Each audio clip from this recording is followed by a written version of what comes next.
Welcome, chat. Today, I lost the sugar, or the is it sugar, or is it salt 50-50 this morning. My mouth is still very salty.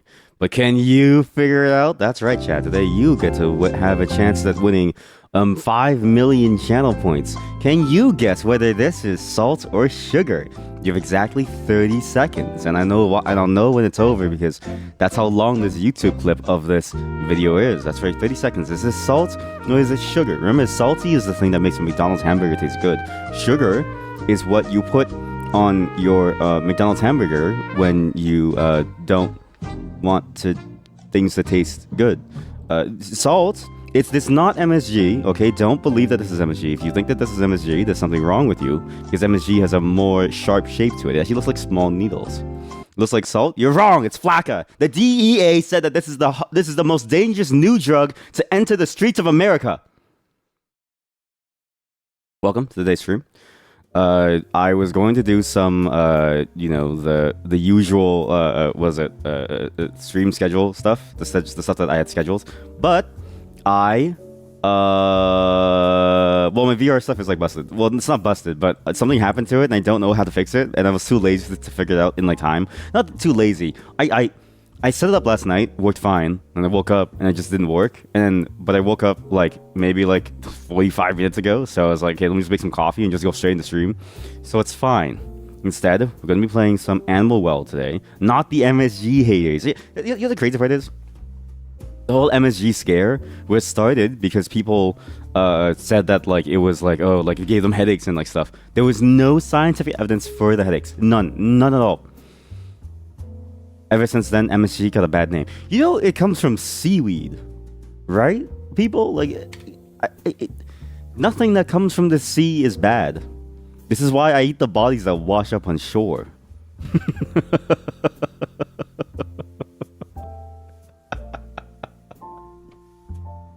That was a good joke.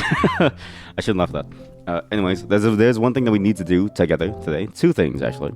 So the first is that, let's see, three things. The first is that, again, as a reiteration, I won't be here Monday, Tuesday, Wednesday, Thursday. I'll be doing not really a collab stream, I don't know, but she wants to get in the stream, and she was like, hey, do you want to stream together? And I was like, yeah, sure. It's my buddy. It's also a fairly often a chat member who says the strangest, the darndest things.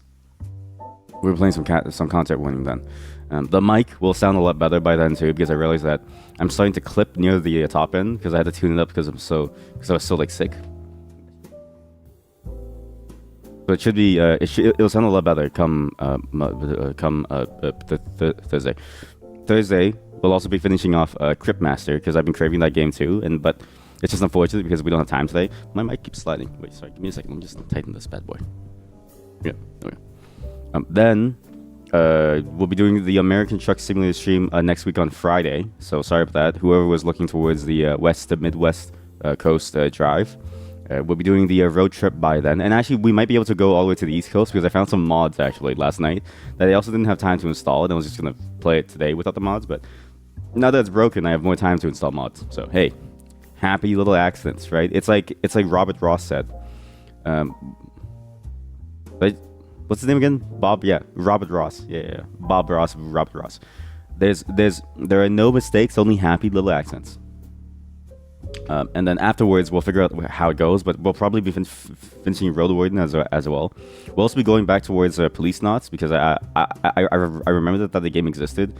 And after playing, what we played something recently that reminded me of it, or I saw something that reminded me of it, and I was like, yo, we have to play that. There's also another indie game that I want to get around then, but let's finish these ones first. So, you don't care about MSG, but Michi is an MSG addict, and the full name also means MSG, so you're also an MSG ally. See, MSG, it's good. You know, there's a place in LA, I think, where they do MSG coated chicken. They take the fried chicken, they then coat the thing in MSG, and I thought that was genius because honestly, that's because MSG is a flavor enhancer, right? But when you do it that way, it's now all of a sudden a flavor like explosion. It's like a flavor thingamabob too, a flavor coating. I think that that's actually a genius idea because if you think about it, right, the thing that makes MSG so good at enhancing flavor is because if there's a natural flavor to something, it almost like it primes your tongue for like it MSGifies your like tongue. A full on blow in your mouth. Exactly. A full on blow in your mouth. A blow of flavor. Exactly. Exactly, chat. Um, Unlike Flacca, it's I tried really hard actually this morning. So I failed the sugar salt 50/50 and I was like, I wonder if other people can do it too. But I didn't want to just use like a picture of sugar or salt. So I was like, okay. So I kept searching for like substances that look like salt. And then I saw that meth, crystal meth looked like salt. So I googled pictures of crystal meth and the first link was get help from Canada.ca. I was like, uh-oh. I think they're onto me. I was like, oh no. I think the Canadian government thinks that I'm trying to buy meth on the internet. But like, no, I just want a photo so I could do a stupid stream bit. And then I saw that the DEA posted something about Flacca. And I was like, what is Flacca? And I saw that photo of Flacca. And I was like, yo, it actually looks a lot like meth. It looks a lot like meth. So I just decided to use it, I'm on the list. I've been on the list. I'm pretty sure I've been on the list since the day I was born. When I came out, ass first, they said this guy is gonna be a problem. Anyways, today you're gonna help me do something very important. We are going to be fixing this photo of the good morning guy. But then we're gonna do some Murdle as always because I'm actually addicted to the murder mystery stuff. It's very, very fun. And then we're gonna move on to the animal well. But today we need to fix this. Have you noticed actually every time where I start stream that I do this, I put my face where his face is so I can get into his like mindset and have his like ears. Well, I realized that this is stupid because I cut off most of the proportions of his face, primarily his like Giga Chad chin, right, and also most of the attacks. So what we're going to be doing is adding a transparent cutout where his face is. This is going to be very important. This is important to the stream aesthetics. Without this, the stream isn't really complete. And I hope everyone's doing well. It is funny to hear that like sometimes you just have my tab there because I also just leave tabs randomly, and then the tabs will just play sounds, and I'm like, what the hell is that? In particular, Steam tabs. I don't know why Steam tabs always do this. Steam is the biggest offender of like autoplay content. It reminds me of these like programming memes here. Wait, programming. Was it Twitter? Autoplay meme.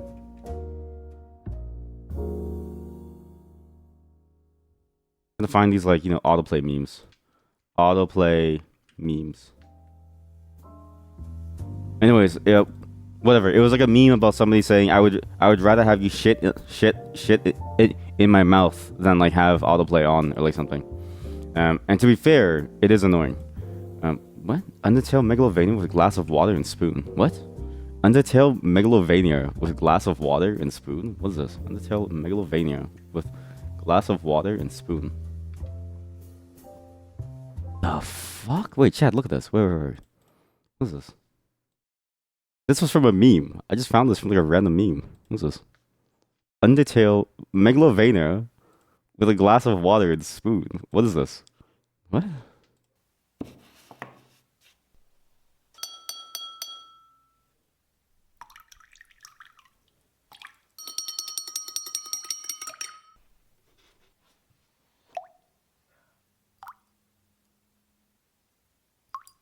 I don't know how this could possibly be Undertale with a glass of water and a spoon.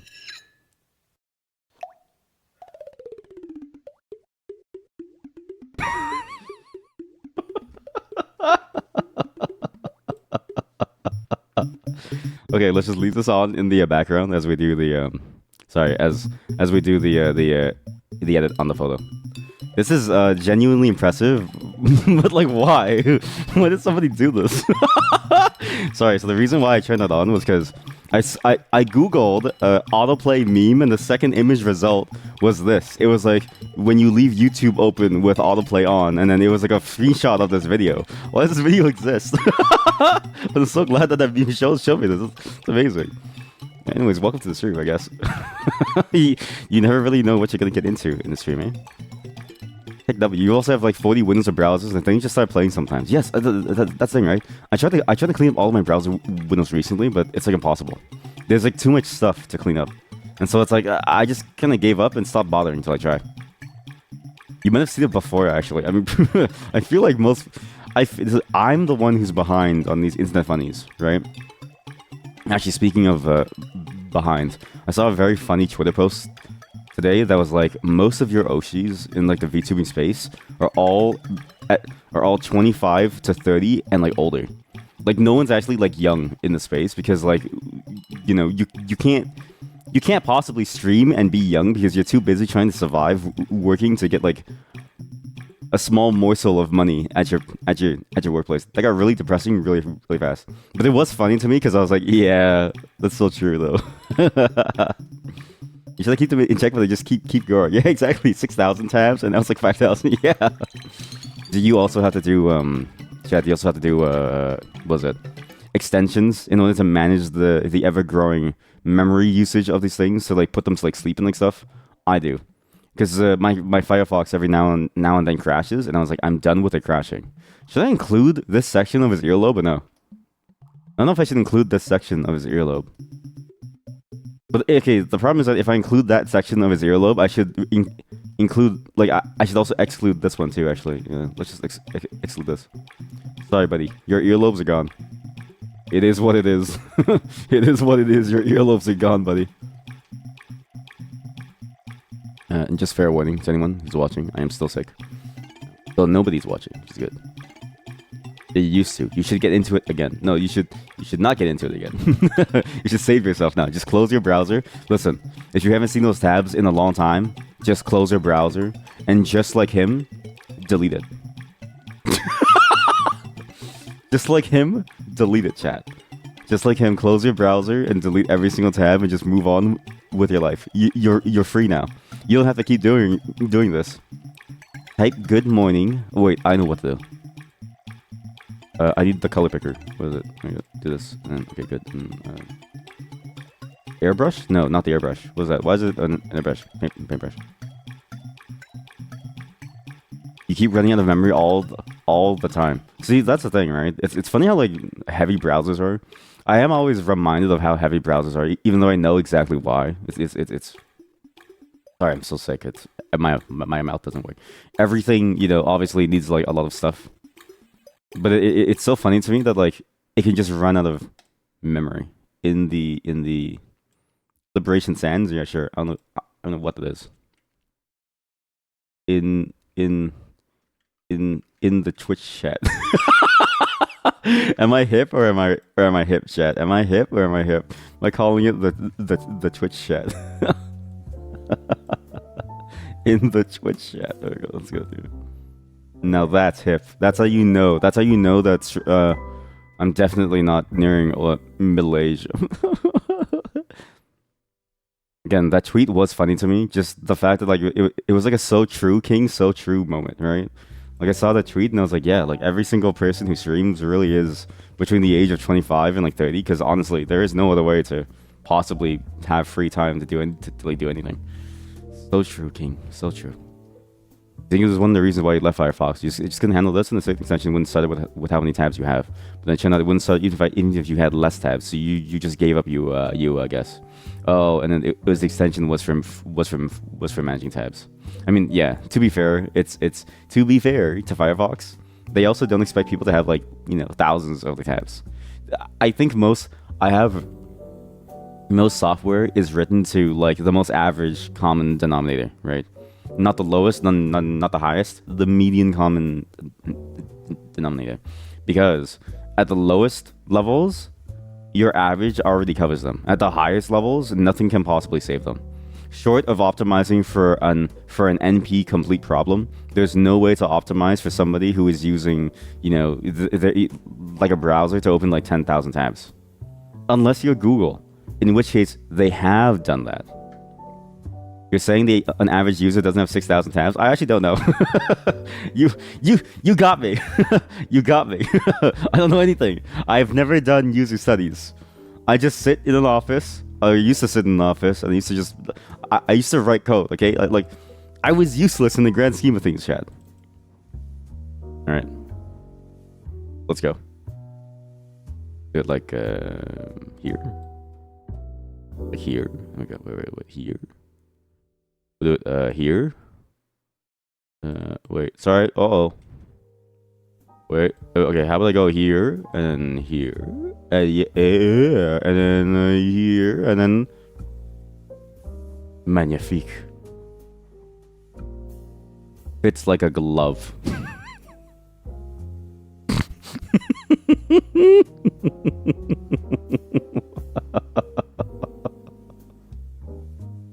Fits like a glove. This is what I imagine Hannibal did before he was taken over by Mads Mikkelsen. Mads Mikkelsen changed the Hannibal character to go from doing this to just eating people, which is fine. Like, he's eating people because he has trauma and stuff, and he has to eat people to stay alive.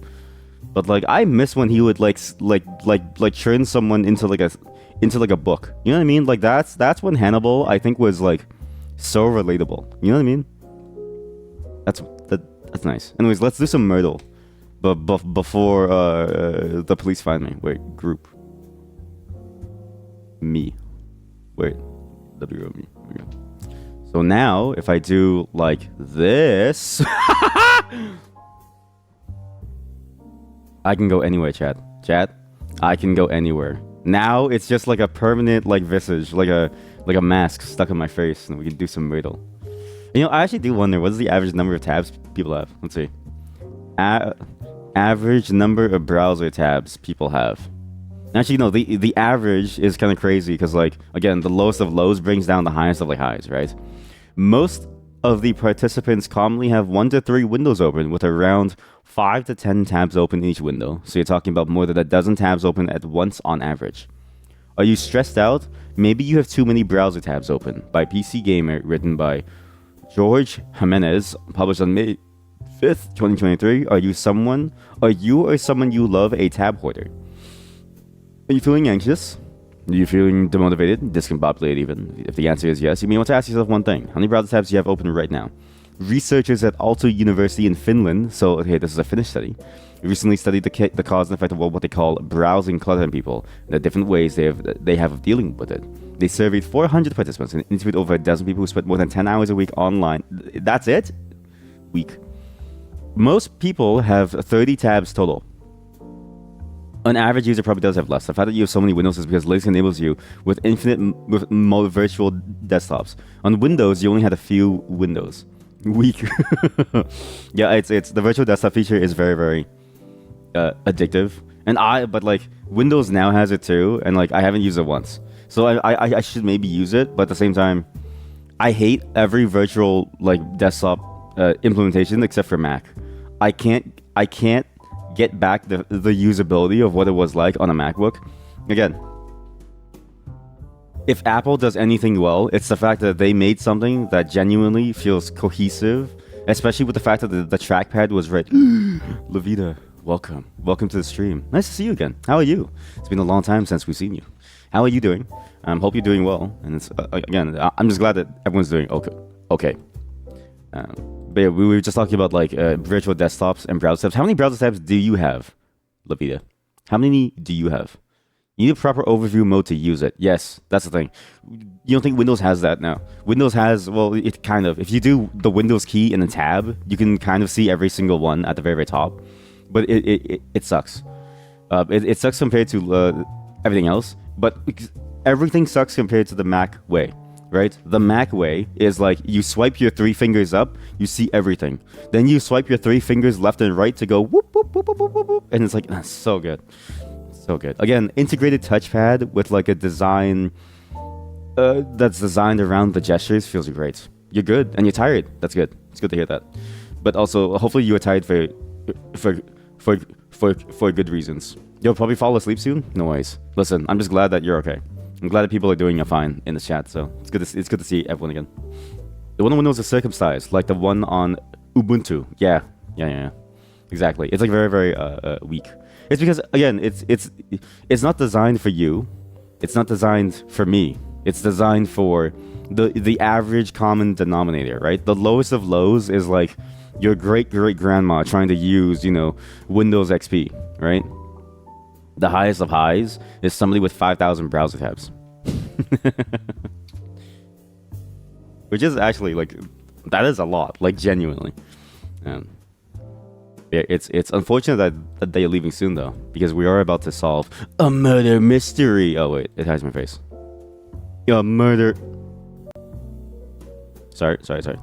A murder mystery. I don't know why that always happens. Every single time I, like, do the thing, my entire system freaks out and it's like, oh, my memory's dying. Now, as you all know, this is a new thing that we've been doing at the start of the streams. We play some Murdle at the beginning of streams, which is a detective... It's a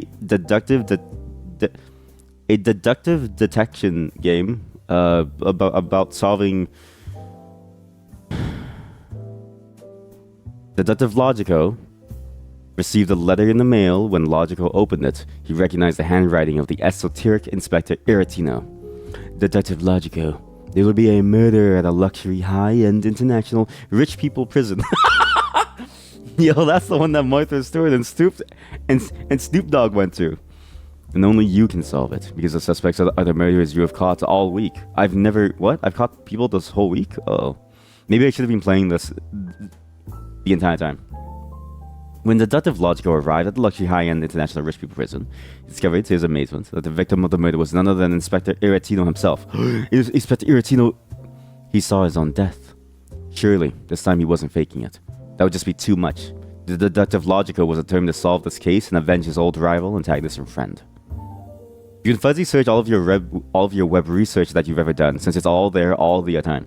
You know, I kind of wish I could do that now, to fuzzy search all of those, all the various murders that we've done. I don't even remember yesterday's murder thing. All I remember was that yesterday we could say why someone was murdered.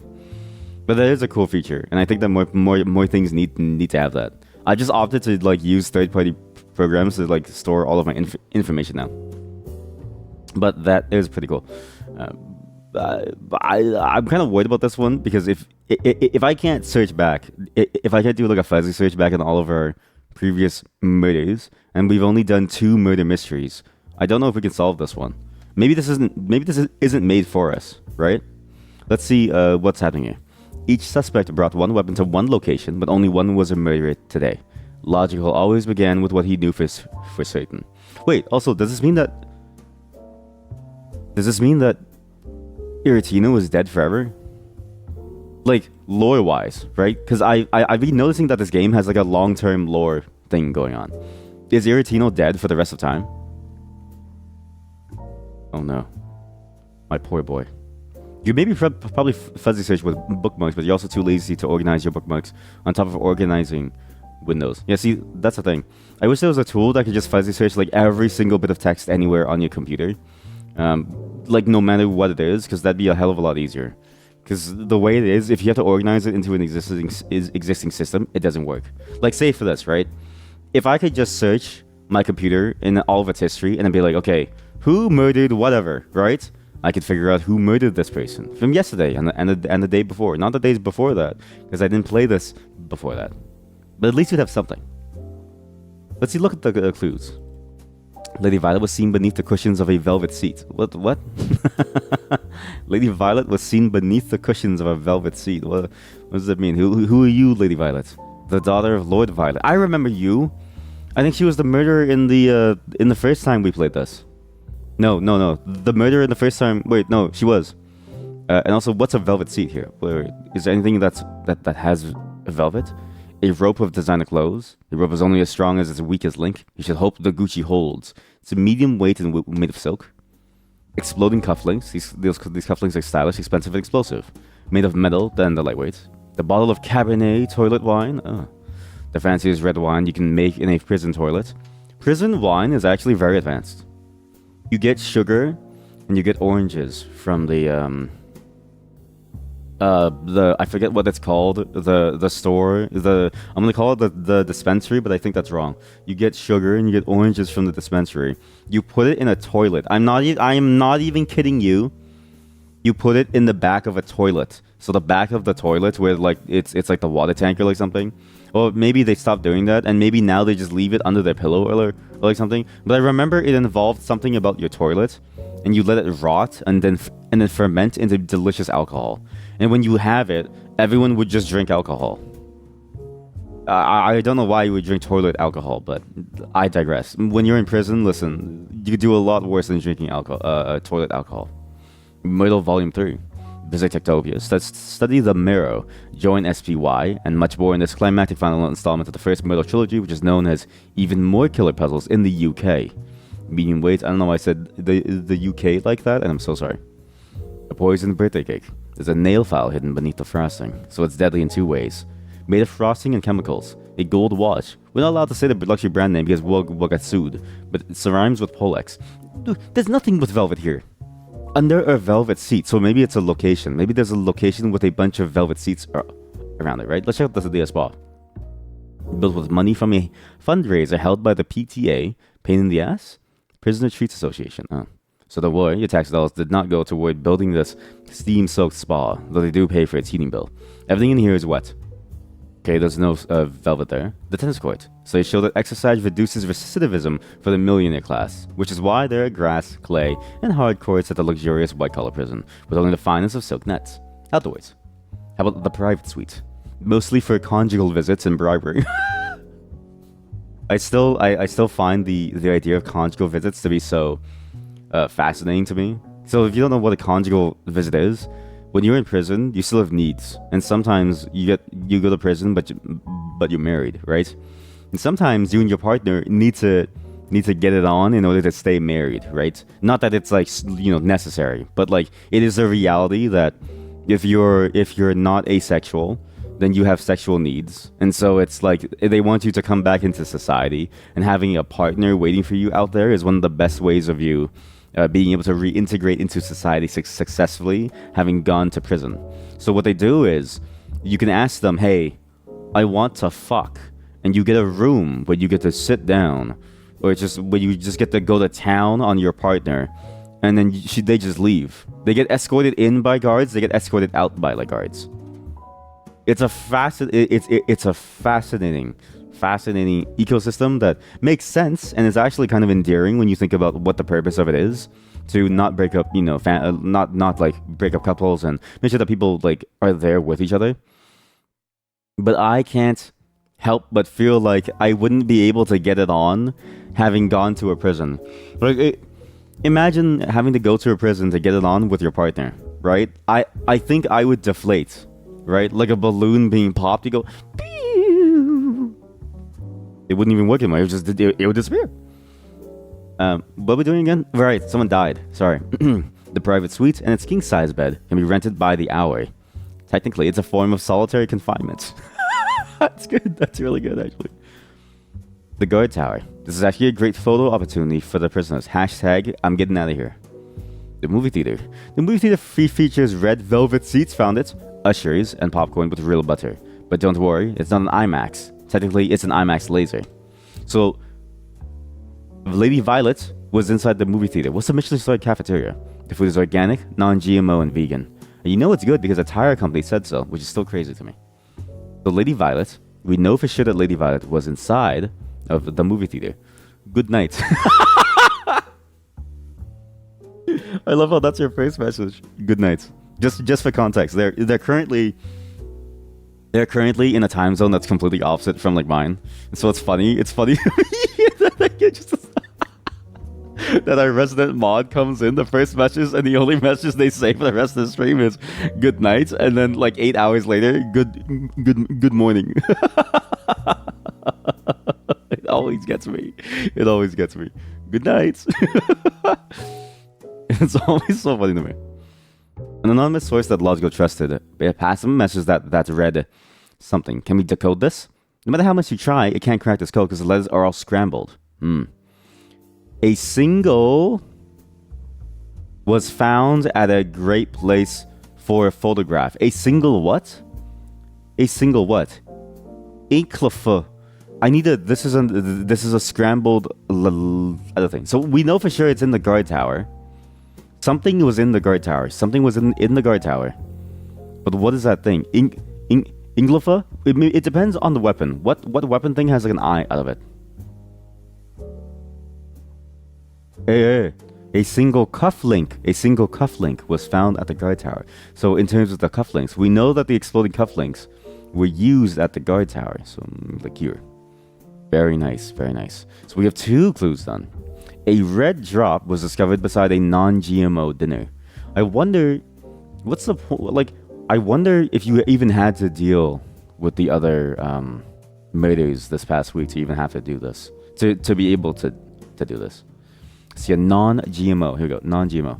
A single red drop, so was discovered by a non-GMO dinner, which means that something that dropped something red was found in the Michelin-starred cafeteria. Of red wine. It's a bottle of Cabernet toilet wine. So Cabernet toilet wine was found in the cafeteria. Then a poisoned birthday cake was certainly not next to a king-size bed. Poisoned birthday cake was not. Is that sarcasm, or is that like true? Next to a single king-size bed. Is that I can't tell if that's sarcasm or it's not. If it's sarcasm, then it was there, right? A giant poisoned birthday cake was inside this room, but it also could be sarcasm. In which case, it could be anywhere else, right? Let's see the rest of the clues before we commit to that one. Deacon Verdigris was seen with Murdle Volume 3. Who is a Deacon Verdigris? I've never seen them in my life. A deacon a diacon in the church. She handles the parishioners' donations and sometimes their secrets. So the diacon Verdigris was seen with Murdle Volume 3, which is crazy that she killed someone with a murder mystery book. The second tallest suspect was seen on the tennis court. Who's the second tallest? You're 6'2". You're a giant. You're 6'0". 5'10", 5'0", 5. Anyone who's a 5 gets immediately disqualified. Sorry, me. 6'2", second tallest is Mayor Honey. Mayor Honey was found on the tennis courts. Where's the tennis court? You know what's crazy?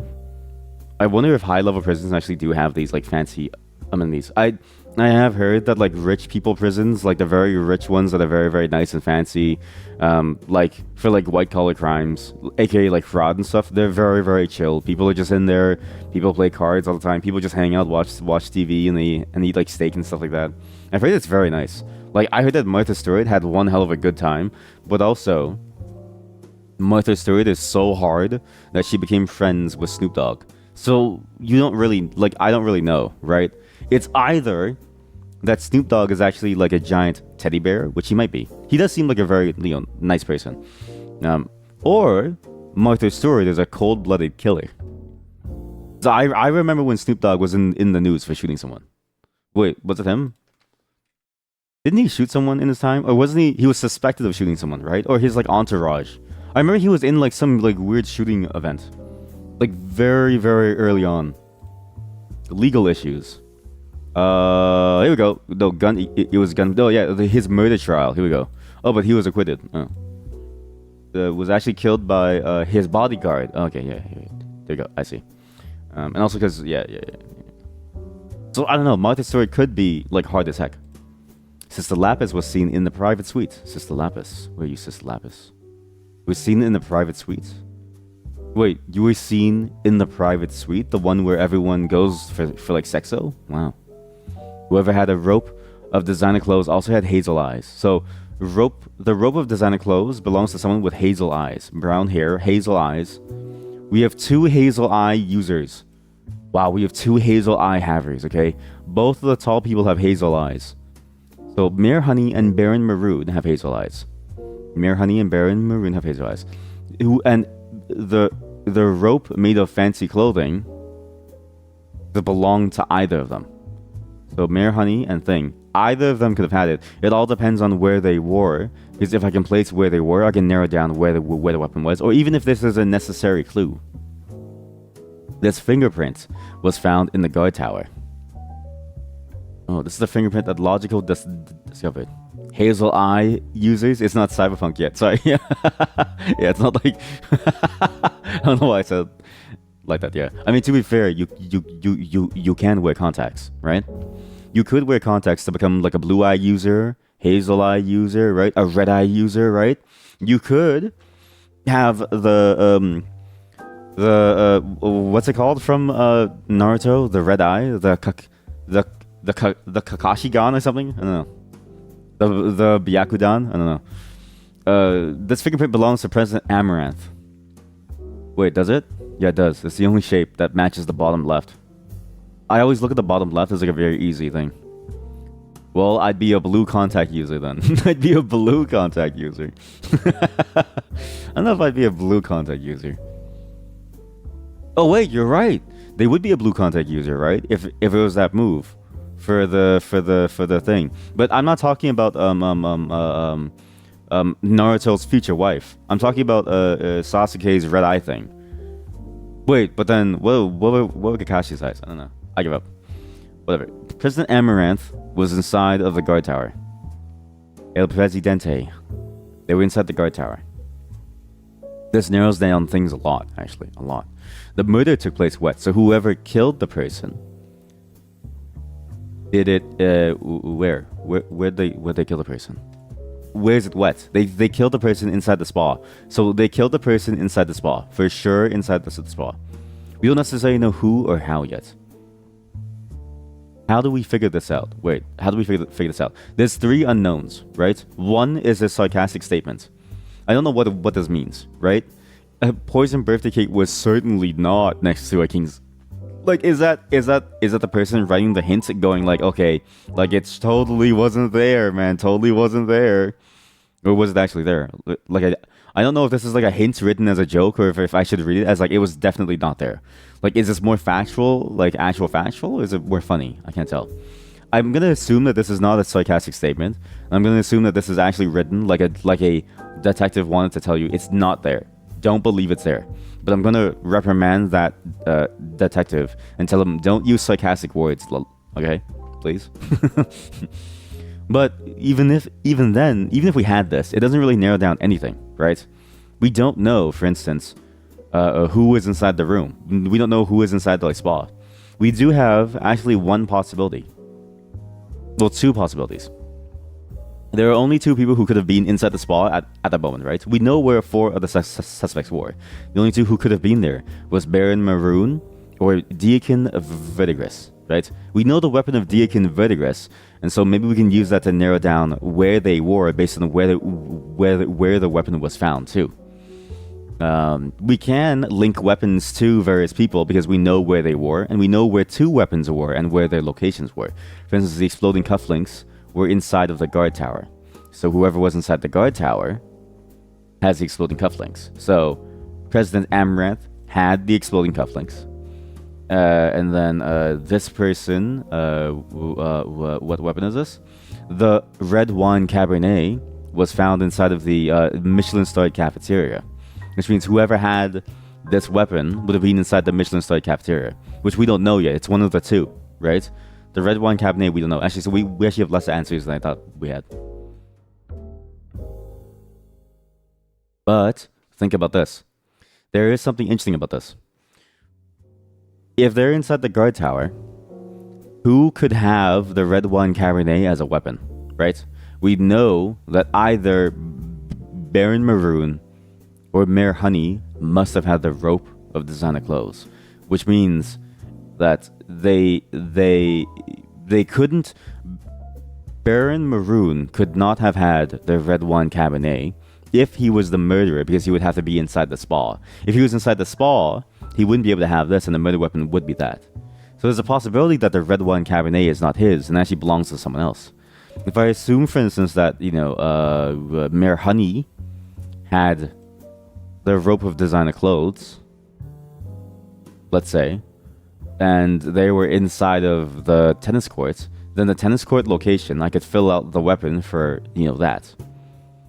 Which, this is a very, very huge jump in assumption, but let's just go with this. Even though it is basically a guess, and I think it fills out either way. However, if I don't believe that that's true, and I think that the designer clothes belong to Baron Maroon, then what this does is that how does this narrow down things? Well, it doesn't narrow down anything, actually. This wouldn't narrow down anything other than we now have 3 possible weapons for these 3, which wouldn't even matter where they are. They could go anywhere, and they would just fill up these spaces. How would this work, actually? If we assume that the designer clothes belong to Baron Maroon, what changes when I fill out these 3 squares, right? So we know that Mayor Honey was inside of the tennis court, which means that, but he can't. He can't have been inside that tennis court. See that? Because the red wine Cabernet, was found inside the cafeteria, actually. So actually, the only way for somebody to have the red wine Cabernet was they had to be in the cafeteria at the same time. And there's only 3 people who could have been inside the cafeteria at this point in time. Wait, how come we can't be inside the cafeteria? Wait, no, yeah, sorry, I just misclicked. Wait. So it could be like this, into like this, right? But then, how do I place Beacon Verdigris? Well, it depends on where the Murdle Volume 3 was. And it all depends on where I place the Poison Birthday Cake and the Gold Watch, right? And so let's say either of these could belong to either of them. So the Gold Watch could have been inside here, for instance, instead of this room. The Poison Birthday Cake could have been inside there because it can't have been inside the bedroom, which means that the Gold Watch could have been, inside of the private suite, for instance. Okay, then this narrows down a couple things, right? Then all of a sudden, the murder volume could have been found either in the tennis court or the spa.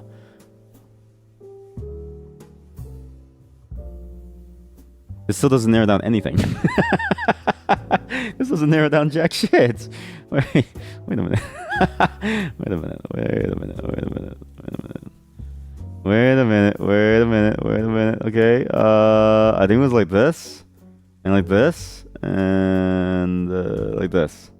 Shit, I think it was like this.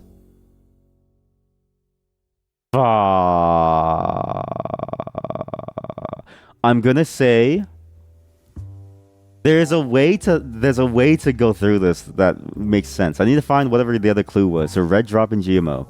Where was the other weapon in a place? Lady Violet was in velvet sea cushions.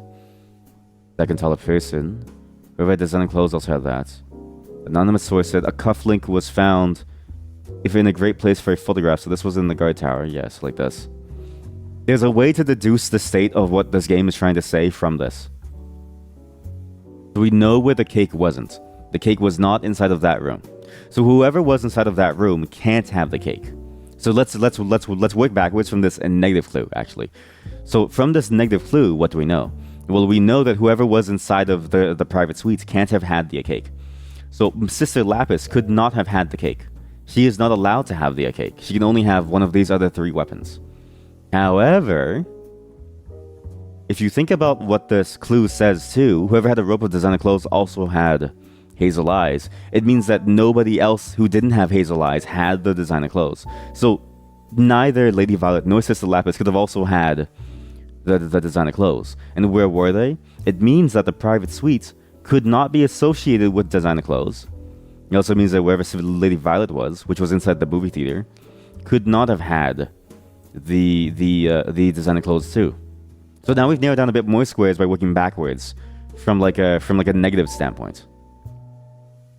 Does this help us in any which way? No. No, it does not. Oh boy. But it does at least fill up the weapon tree, okay? We have a lot less options now. And we know that one of these people must have had the designer clothes. The problem now is where to place them. Let's see if I can now work kind of backwards and see what could be some possibilities. Who was in the guard tower? Whoever was in the guard tower had the cufflinks. So we already did that. Who was in the Michelin Star cafeteria? They had the red Cabernet. So whoever was in the Michelin Star cafeteria, they had the red Cabernet. Wait, I'm so stupid. The answer was staring at me. It was staring at me in the eye. Whoever was in the cafeteria had the red bottle of toilet Cabernet, right? But there's only one place that was inside of there, and that was the other suspect. Mayor Honey had the red wine Cabernet, which means they didn't have that. Which means that the only other hazel-eyed person was Baron Maroon, who definitely had the rope of designer clothes then. Which means that they weren't inside the bedroom, nor were they inside the guard tower. So it's still open-ended as to where they could have been, either the spa or the tennis court. However, this means that either of these two weapons could have belonged to either of like these two. So let's say the poison cake belongs to Lady Violet. It doesn't matter where, right? It doesn't matter which of these two weapons these two take, because these two are no longer necessary for the sake of figuring the rest of this out, right? Because their location is like set. Then we know. Oh wait, what am I doing? Wait a minute. What am I doing? Wait. How did I know that he had the red wine cabinet? Because he had. Yeah, because he was inside the cafeteria, tennis court and spa. Who's inside the tennis court? No one's inside the tennis court. Wait, okay, yeah. No, I'm under the RA track. So if you give this over, the poison cake to Lady Violet, who is inside of the movie theater, then it's fine. It just fills out that whole square, but it can't be there.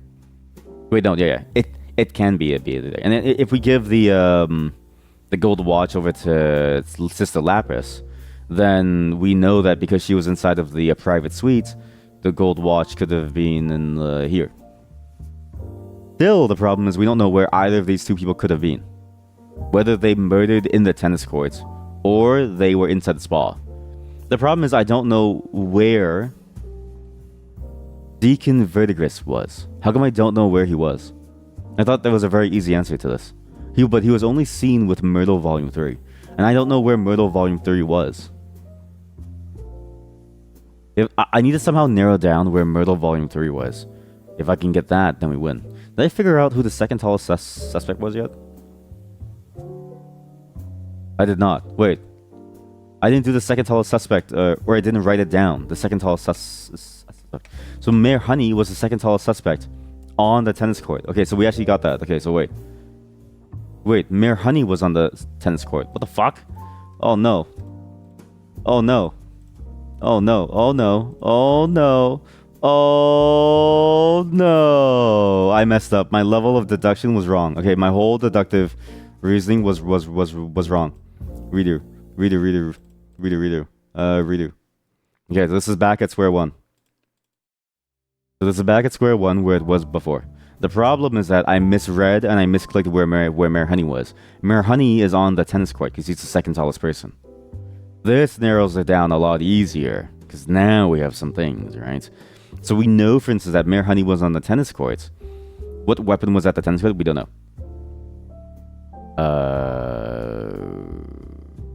But we do know, potentially, we do know by deductive reasoning now where Murdle Volume 3 was. Because the cafeteria had the red wine cabinet for sure. Right? This was already filled out. So no matter who it is, these two can't possibly be there. Because, well, I mean, this person could still be there. They could still be in the cafeteria. But for sure, Deacon Verdigris could not have been inside the cafeteria. Why? Because we know that in the cafeteria, the red wine cabinet was there. So he must have been inside the spa. The murderer is Deacon Verdigris. And he had a Murdle Volume 3. Yeah. While Deacon Verdigris protested her innocence, she was nevertheless convicted again. Detective Logical watched as they were transferred to a more secure and slightly nicer wing of the prison. Logical was not sure if this work was actually making any progress in the world, and he keenly felt the loss of his now dead rival. But when he got back to his detective office, there was Inspector Irritino. He's alive! Sitting in Detective Logical's chair with his feet propped up on his desk. What? What's going on? Logical explained. It was a trick, Logico, and it proves the validity of the esoteric. You were able to solve the who, what, where, yet you did not notice that I was not dead at all. Logical shook his head and said, I knew you'd pull something like this, but you're not getting out of a plan tonight. We're still going to that lecture on abstract mathematics. You promised after I attended that experimental one act. Fine, honey, sighed Irritino, although later he had to admit that the lecture had great vibes. And that concludes Detective Logical cracks the case of the murder that was wet. We solved it in 27 minutes. I feel I failed this one hard. You know this? Usually, we do pretty well in these, right? Usually we go in like a decent roll and we get like a very good, like, you know, like very easy flow starting from all the clues, right? But I misclicked 2 clues. I misread a statement as sarcasm.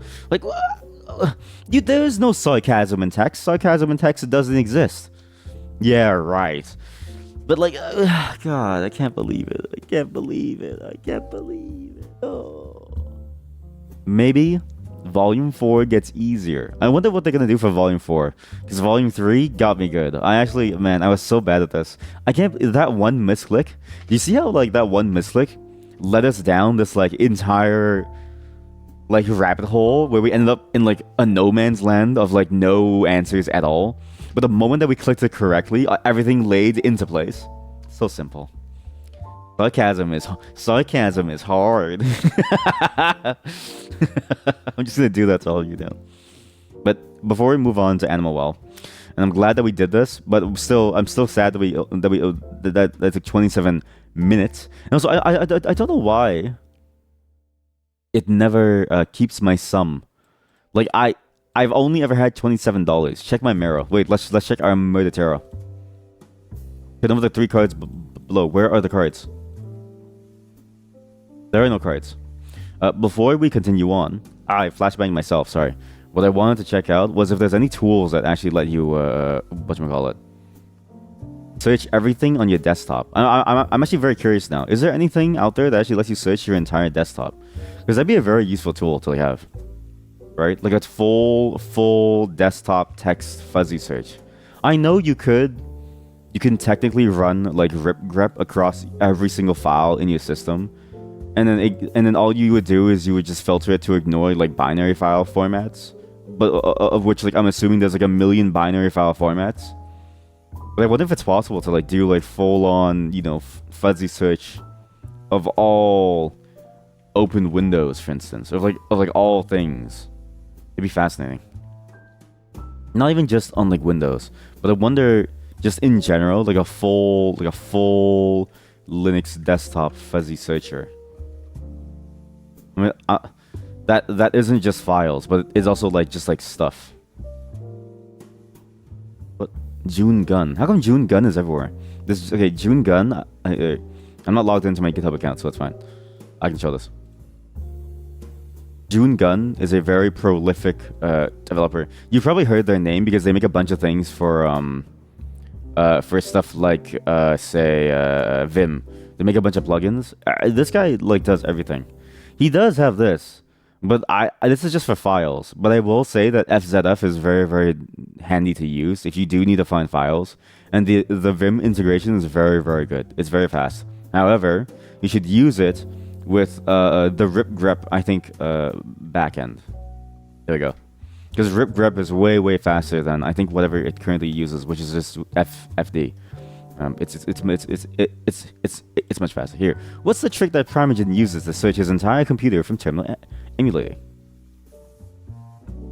It's just so tough. No, what I want to do is full desktop search. Wait, look, a desktop full text search tool. Recall by Lesbian Computing. Full text search for your desktop. It's moved. The old is now recall.org. Recall finds documents based on the context as well as their file names. Holy shit. You can search most document formats. You may need external applications for text extraction. I wonder how good this is to use, actually. Huh. See, it's fascinating how, like, Hacker News, people launch the craziest things. It's like, I don't think I need that. Then years later, you will go back and you're like, wait, I do need that, actually. Many projects really miss some section on the homepage which briefly compares itself to similar or related projects. I assume there are many related projects. What? Most big desktop environments provide some similar service. No, they don't. Most desktop environments do not provide a full system, like, text file search that's actually any good. Mac OS does, and it's garbage. Windows does, and it's garbage. It's actually trash. You can barely search for anything on these. I wonder about Baloo. Is the file indexing and file search framework for KDE Plasma? Maybe it is the same, actually. I don't know. What's a Baloo? File indexing and file search with a focus on providing a very small memory footprint along with extremely fast searching. This is Windows contents. You probably need some protocol if it's on Wayland or like something. I mean, both some protocol as well as like some browser extension probably. Like you would probably need like a whole bunch of things to like do it for like various different live applications, right? Because say you just want to search for text somewhere in your browser that you remember was about like something involving flakka, that drug that the DEA is telling us not to use, right? Then you would search up, okay. you would just search a Flaca, right? But it'd have to somehow get that content from your browser live. So it'd have to go through your entire browser, but you don't just want to do that because it'd be like painful, right? You'd almost need something that can just snapshot all the text content in your browser, store it in like in like an external sort of like indexing system, and you would pull it from like that. Probably the only way to like do it without demolishing the like browser by loading every single tab over and over and over. And you could do it fairly easily, I think, because the moment that you load the page, you would have all the content. The only time it's hard is when when you open a tab off window by doing like a middle mouse click or doing like a control click or like something, right? Because then the content doesn't load until you actually like look at it.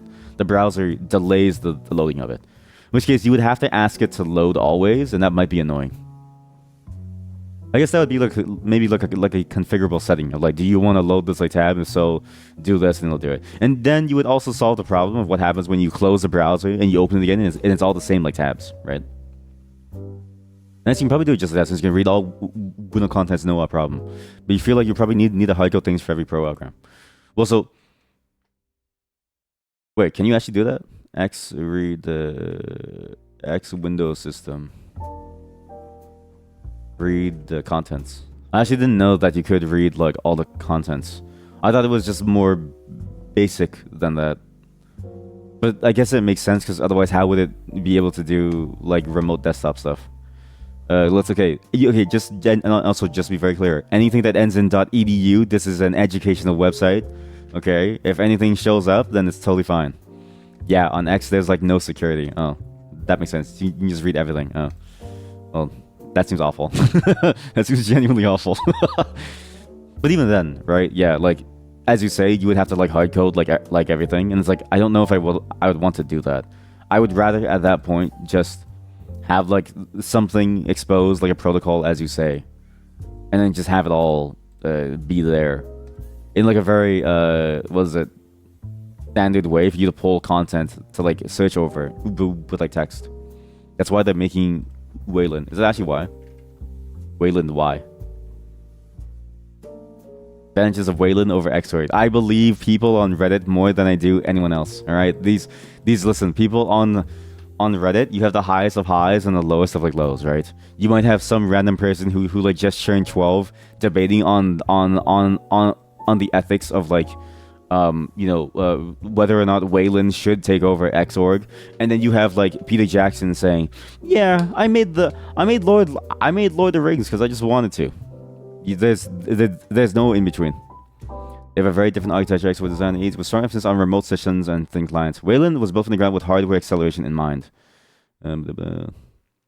X is also like 30 years old. Yeah, I do remember that X is very, very old, and I do remember the code base being very, very unwieldy, but also unwieldy not because of the fact that it's old, but more because of the fact that like it's like a genuinely open process and a genuinely open like ecosystem, which ultimately means that no one person owns the entire process. Open source is when you have something that nobody owns like the entire process for. And so the design of every little thing that you encounter is fragmented in like many small but very important ways. So we suffer.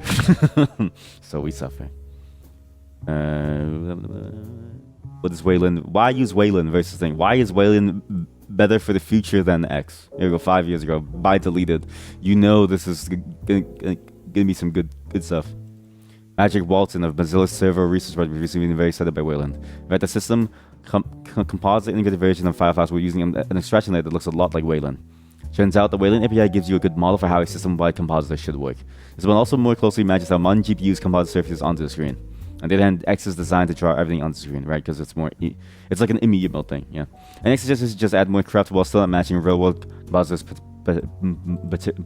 particularly well. You know what's funny is that at some point, the way that things are composited onto screens will eventually change once again, because it never stays stable across multiple generations.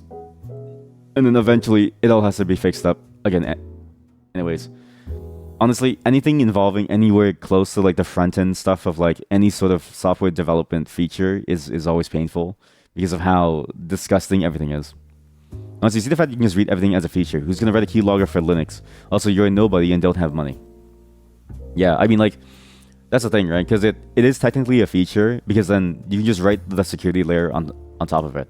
Like, theoretically, it's like, if you don't want somebody to access your remote session, don't give them access to it, and don't allow them to gain easy access to it, right? Like, it's there's ways to build security on top of a more simple layer, right? So I can see that point.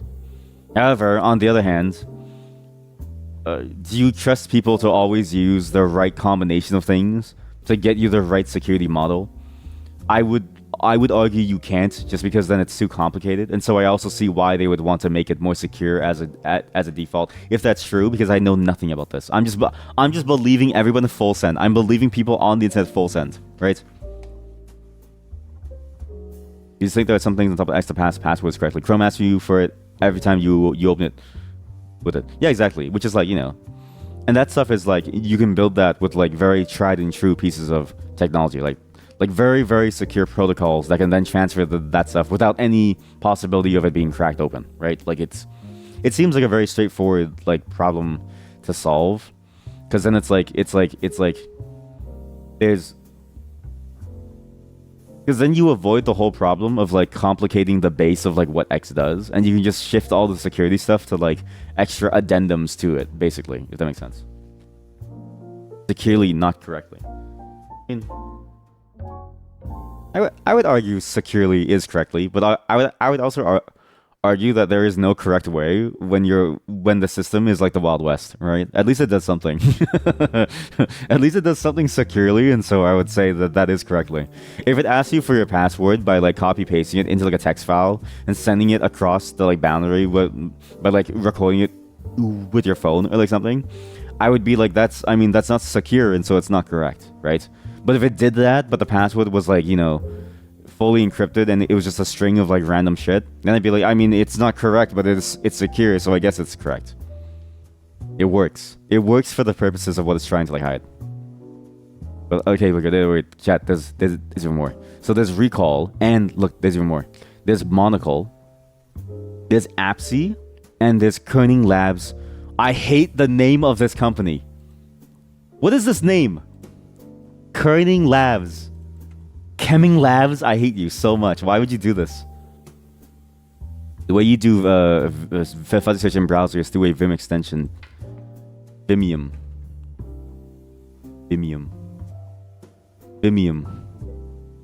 Provides keyboard shortcuts and thing. Oh, Google does not allow Vimium to run on its Chrome web store page as the Chrome new tab page by design. Chrome has alarmist messaging around the permissions. Really all it's asking for is that it's JavaScript to be loaded. Oh, what I was thinking was more in the sense of like,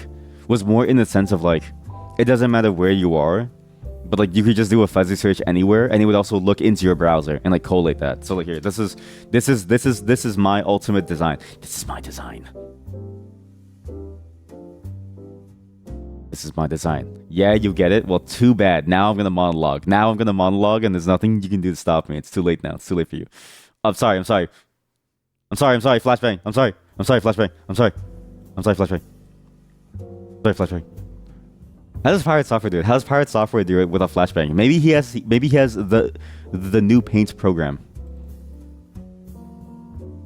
It would be cool, but there's no way that it would ever work. So basically what I really want is something where you just type into your box anywhere. Like it doesn't really matter where. You like go like Flacca.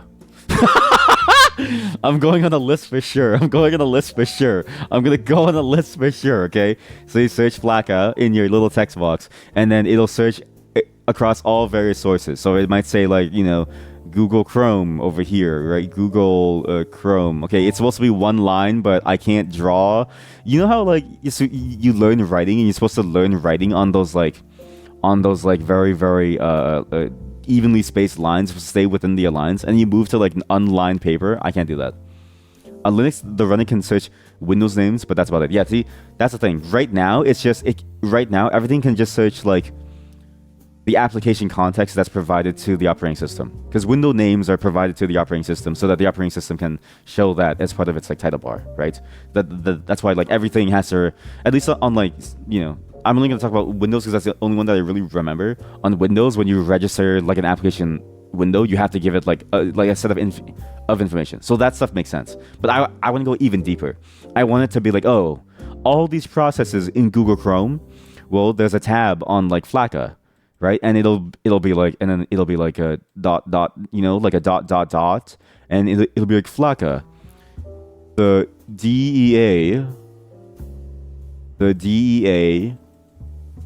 says no Flaca found. It says no Flaca, right? And it would highlight that. It would highlight that in like yellow. So it would be like no Flaca. Just you know what I mean? And it would just keep doing that, and then it would go all the way down, and then you would see like multiples of that everywhere, right? So like here, and it would like group them all by the window type, and you would be able to just like click on each like one, right? Obviously, the only way that this would be able to work is, as you said, it would have to be like a protocol that like goes into like a separate indexing system that like snapshots what all that text the content is, right? And then it would be able to do like a full text search over that. But then it wouldn't just be like Google Chrome and like tabs. It could be anything. Like you might be playing a game like Walter White. Let's say you're playing a Walter White simulator.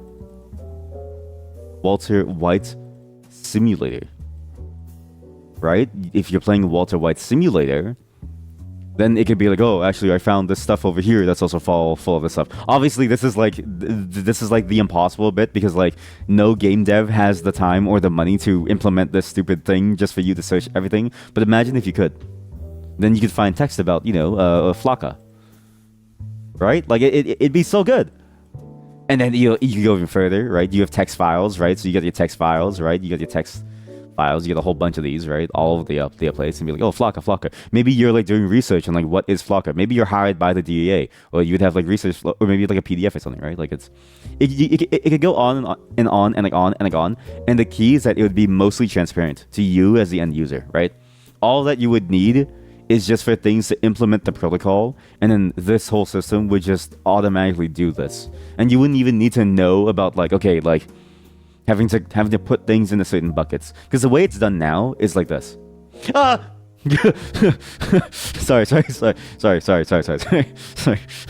The way it's done now is, let's say you use Obsidian, right? I use Obsidian because it's the only one that like really kind of like works for me. Okay, Obsidian is a tool that lets you build like a knowledge map, right?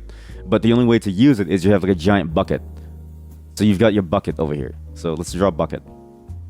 You've got like a little bucket. You got a bucket. And you need to throw all of your information inside. So you got to throw your PDFs inside. You got to throw your text files inside. You got to throw your images in the side. Like it's like you have to throw everything inside for it to work. This is the reason why it sucks right now, because you can't just do this automatically with all the stuff on your computer, right? You have to manually go through and organize all of these notes. In a way, what I want is the more unorganized version of this. What I want is to go from this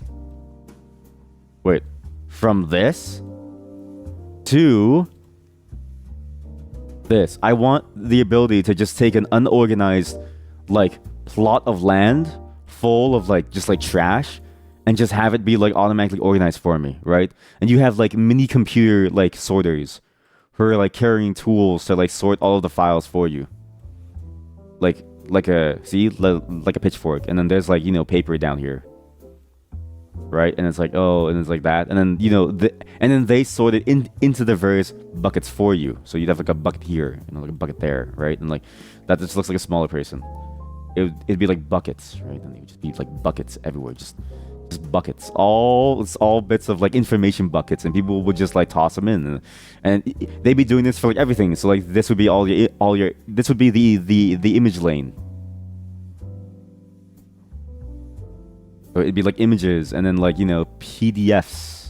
I did my P's backwards. I just listened. It's hard. I don't know how Pirate Software does it so like nicely, right? And they would do this automatically, and then you could just type into your little text bar, and then it would reach in for you. So instead of you having to do it with your grubby little fingers, like like this, having to do your grubby little fingers grabbing the stuff, the system would just do it for you.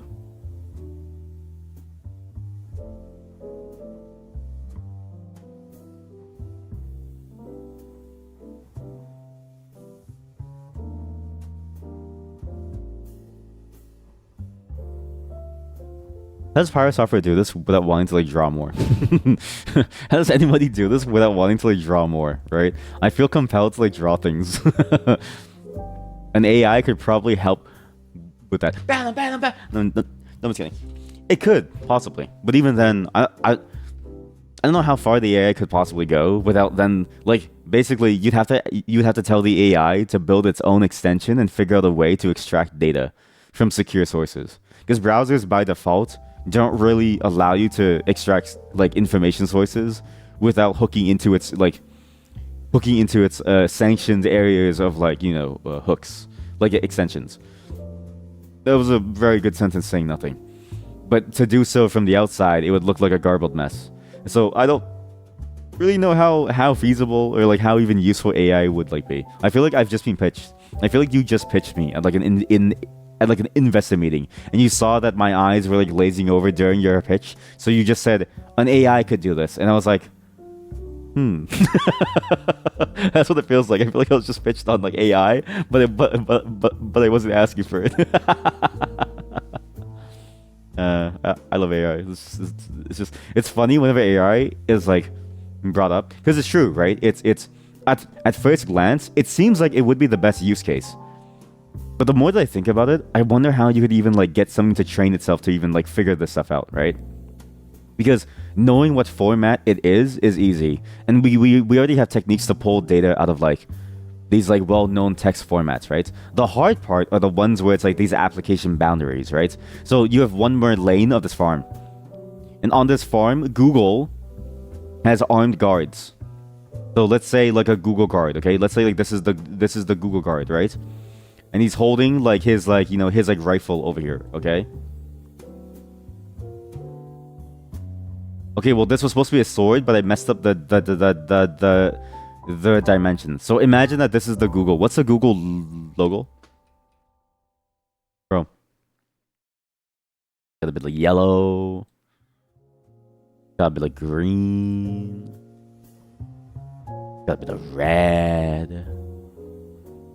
Right? So Google Chrome is sitting there with like a steel bat, making sure that whatever data you bring out is like what it wants you to like bring, right? So like this is the Google lane, all right? The Google lane is a bit scary, and it all started when they dropped their "Do No Evil" slogan. So now it's a bit scarier here, but they do have a nice paved road in the middle now. It's very nice paved road. For example, you just want to press save on the video, and it's automatically sorting the 200 plays you have instead of searching it for yourself. Oh, you're talking about something like that. Yeah, see, I was thinking more of a never sorted type of deal. So maybe even this idea of like sorting is like bad. Maybe instead of sorting, what I want instead of a pitchfork. Okay, we're going to move on from a pitchfork. I think I explained this poorly. But I get what you mean, because then doing it for everything would be cool. But what I was thinking, actually, in my head, was less of a pitchfork and more of a magnifying glass. Okay, now it just looks like he strangled someone. This is a magnifying glass, I swear to God. I swear to God, this is just a magnifying glass, I swear to God. Oh God, now he looks like he's strangled like a Pikmin or something. Oh God. It's a magnifying glass. The idea is that it would just take all the text content and just throw it into like a bucket, right? So it would take all the text content in the set. So it would throw like the letter A in here, or like the letter B and like stuff, right? Just like text. And it wouldn't bother with like how you want to organize your files. Because I actually do agree with what you say, but I think that would be a separate concern of like organize my desktop by my own system that you learn and that you understand, and so you do it automatically for me. Because the way that everything works now for organizing files is like it's like manual, which sucks. And it's like I would just want something to learn my particular way of organizing things and organize it by that way, so that it can be like I organized it, but I didn't do it. Basically, what you're asking for is a dilemma. It's an AI ethical dilemma where you create an AI clone of yourself that to itself is just like you, and so therefore it is alive just like you. Right? Have you ever played Soma? You need to decide. Are you going to pull the plug on your past self? Or do you leave him there to slowly die and rot in this, godforsaken, like, rundown facility taken over by weighted studios, right? That's what you're asking for. Yeah, you're committing an AI crime, and the global chatbot has taken notice of you. Did you know that I'm not actually a real human? I'm actually just a figment of this AI. And in fact, a YouTube commenter. I'm not even kidding you, Chad. A YouTube commenter actually figured it out. It's just. Oh man, this was the funniest one. You like committing crimes. Here, I want you all to look at this. One of your fellow cousins across the water on YouTube figured this out. Is this AI? They just I don't know why they commented this. I every day I get a new comment on the YouTube channel, and I'm like, what do you guys mean by this stuff? I never understand. But this person commented on the Rusty's retirement VOD and was like, is this AI? And I'm like, what does that mean? And like, am I AI? Do I sound like AI? I don't know.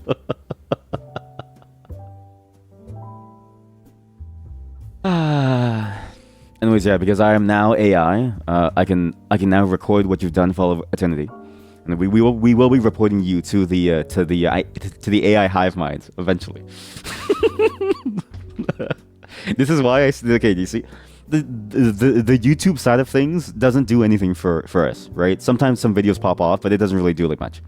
The reason why I do it is because of interactions like that, where I'm like, why did you write that?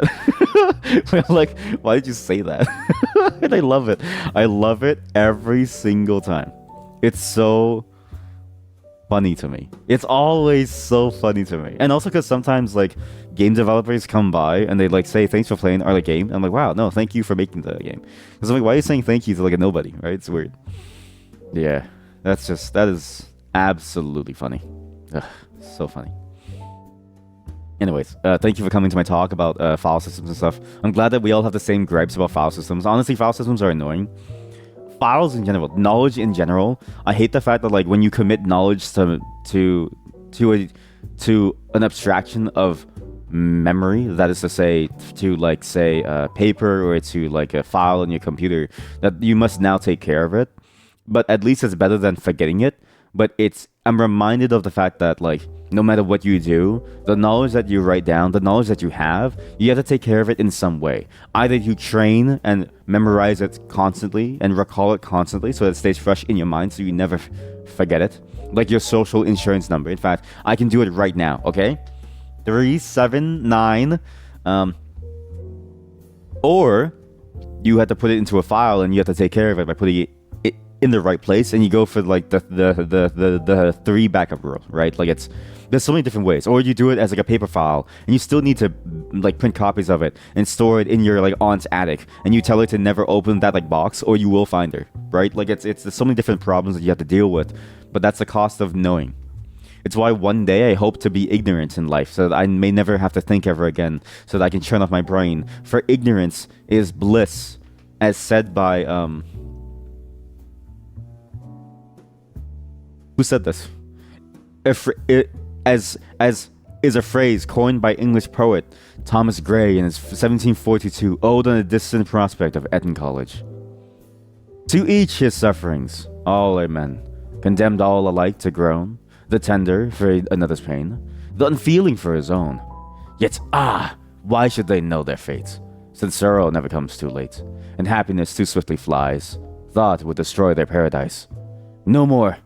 Where ignorance is bliss, 'tis folly to be wise. By Thomas Gray. Anyways, let's go on and play some Animal Well, because this was a fun detour, but I didn't realize that we spent so long on this, but it was a fun detour. You'll find my aunt. Well, we'll just end it there. Well, all right, what are we doing? 1, I'm having lunch, eating a nice pork chop. I like pork chop.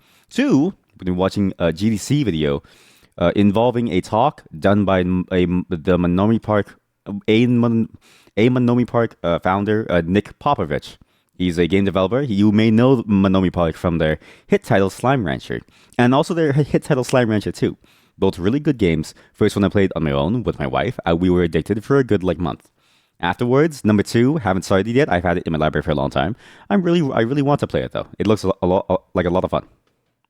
This talk is one of my favorite GDC talks.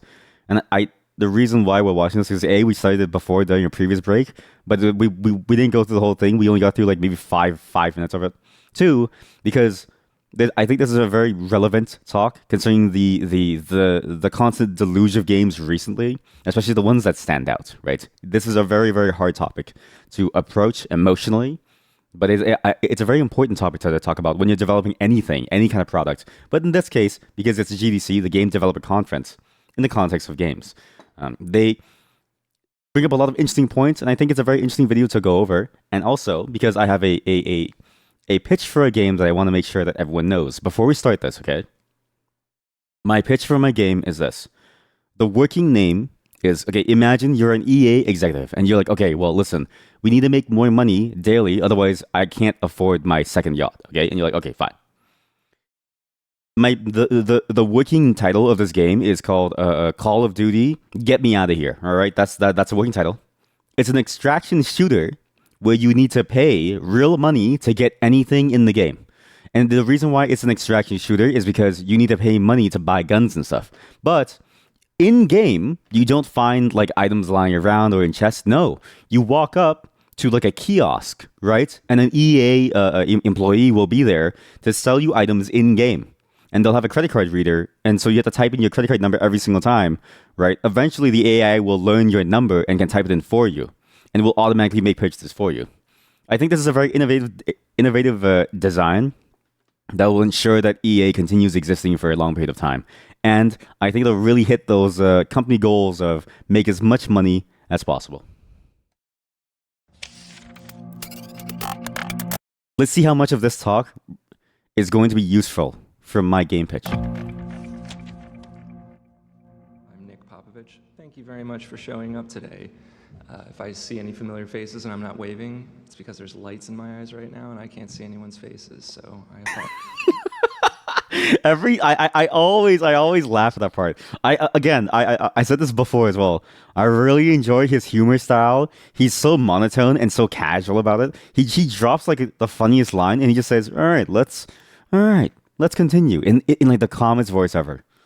It's always a treat. apologize. Let's kick things off with who I am. I'm the co-founder and CEO of Monomi Park, the game director of Slime Rancher. Hopefully some of you have played it. There's me on Twitter. I like to talk about game design a lot on Twitter, so I just want to point out here, I'm pretty sure Slime Rancher was like one of the best-selling games of its year, and also the year afterwards. I'm pretty sure it was very, very huge for a long time. So if you're interested in the contents of this talk, some of it actually came from there, so there you have it. And I'd also like to first put out a disclaimer that this talk is not about how to make a great game. You need one of those for the contents of this talk to matter. We're already 90% of the way there. I think my pitch was a success. EA executives have said that they want to go forward with a plan. We already have a great game. This is my kind of talk. And that this stuff might not be a fit for your game, and that's totally okay, because I don't have all the answers, no one at GDC does, and this is not the one true way of getting your game out there and getting people to notice it. But I do think that some of this stuff will help your game succeed. That's why I'm up here today talking about it. I actually wonder how true that statement is, that there's no one true way to market your stuff. It kind of feels like it's all the same system anyways, right?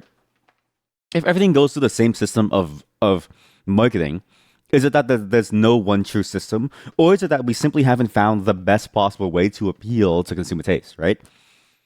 I imagine there probably is some theoretical best, some like perfect, nirvana of like advertising. Maybe it's like billboards being projected directly into your brain, right? But we simply haven't gotten there yet. A, because I like my eyes. B, because we just haven't experimented enough with the concept of like how, like, we haven't done enough efforts into like uncovering what is the best way yet. And what are we talking about? The three major topics of today are sell it with a GIF, staying relevant, and a place to call home. The TLDR version, though, I want to point out here, he also said GIF correctly. Is that this talk is about getting people to notice your game, to buy it, and play it repeatedly.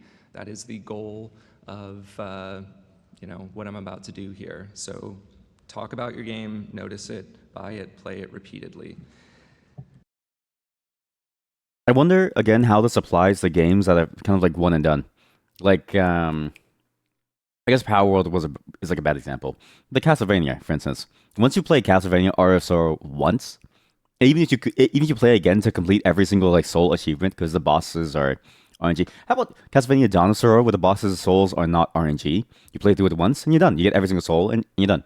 I can't imagine that being able to play the game over and over and over isn't much of a concern. But he did mention that not everything would like fit. So I'm gonna I'm the problem. But first, let's have some rad game facts, shall we? First rad game fact, thousands of games are released every year. Second rad game fact, yes, seriously, thousands. I highly recommend that you subscribe to the ICO or ICO newsletter. I'm actually curious how many games were released this year. We actually go to Steam DB and actually see every game that's released this year on Steam at least. I'd be curious to see how many games have been released at least in this year alone. I know that there's other game stories, so I mentioned this before as well, but you've got Game Jolt, you have itch.io. I mean, you have like the other game stories literally like GOG and Epic Games. Like then there's even some that I don't even know about that I that maybe I haven't even heard about, but that are probably slowly gaining ground. I mean, hell, there's IndieDB.com, which probably is going to be a blast from the past for most people, made by the same people who made ModDB, if you can imagine that.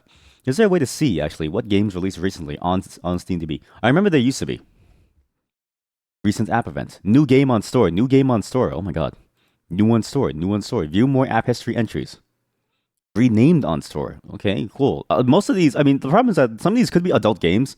At any point, a titty could flash. So maybe I shouldn't be doing this, actually.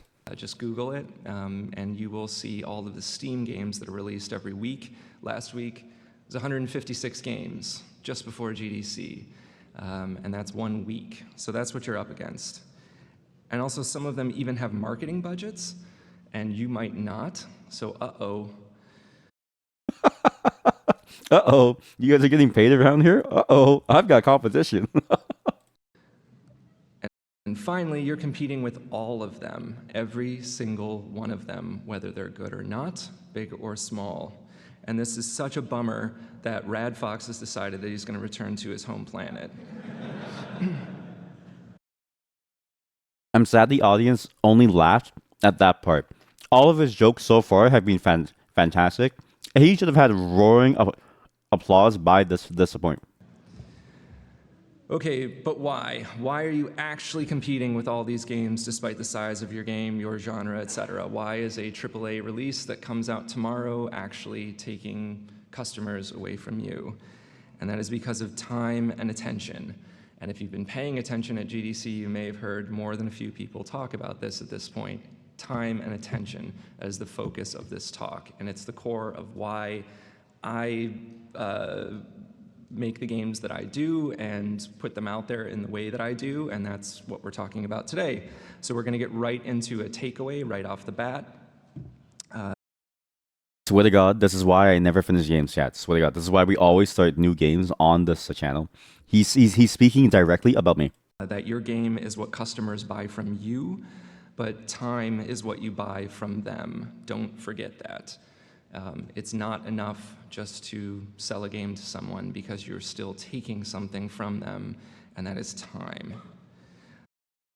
That feels a lot like this feels like a lot like a mantra involving like hammers and sickles, saying that you're selling your time for something. I don't know.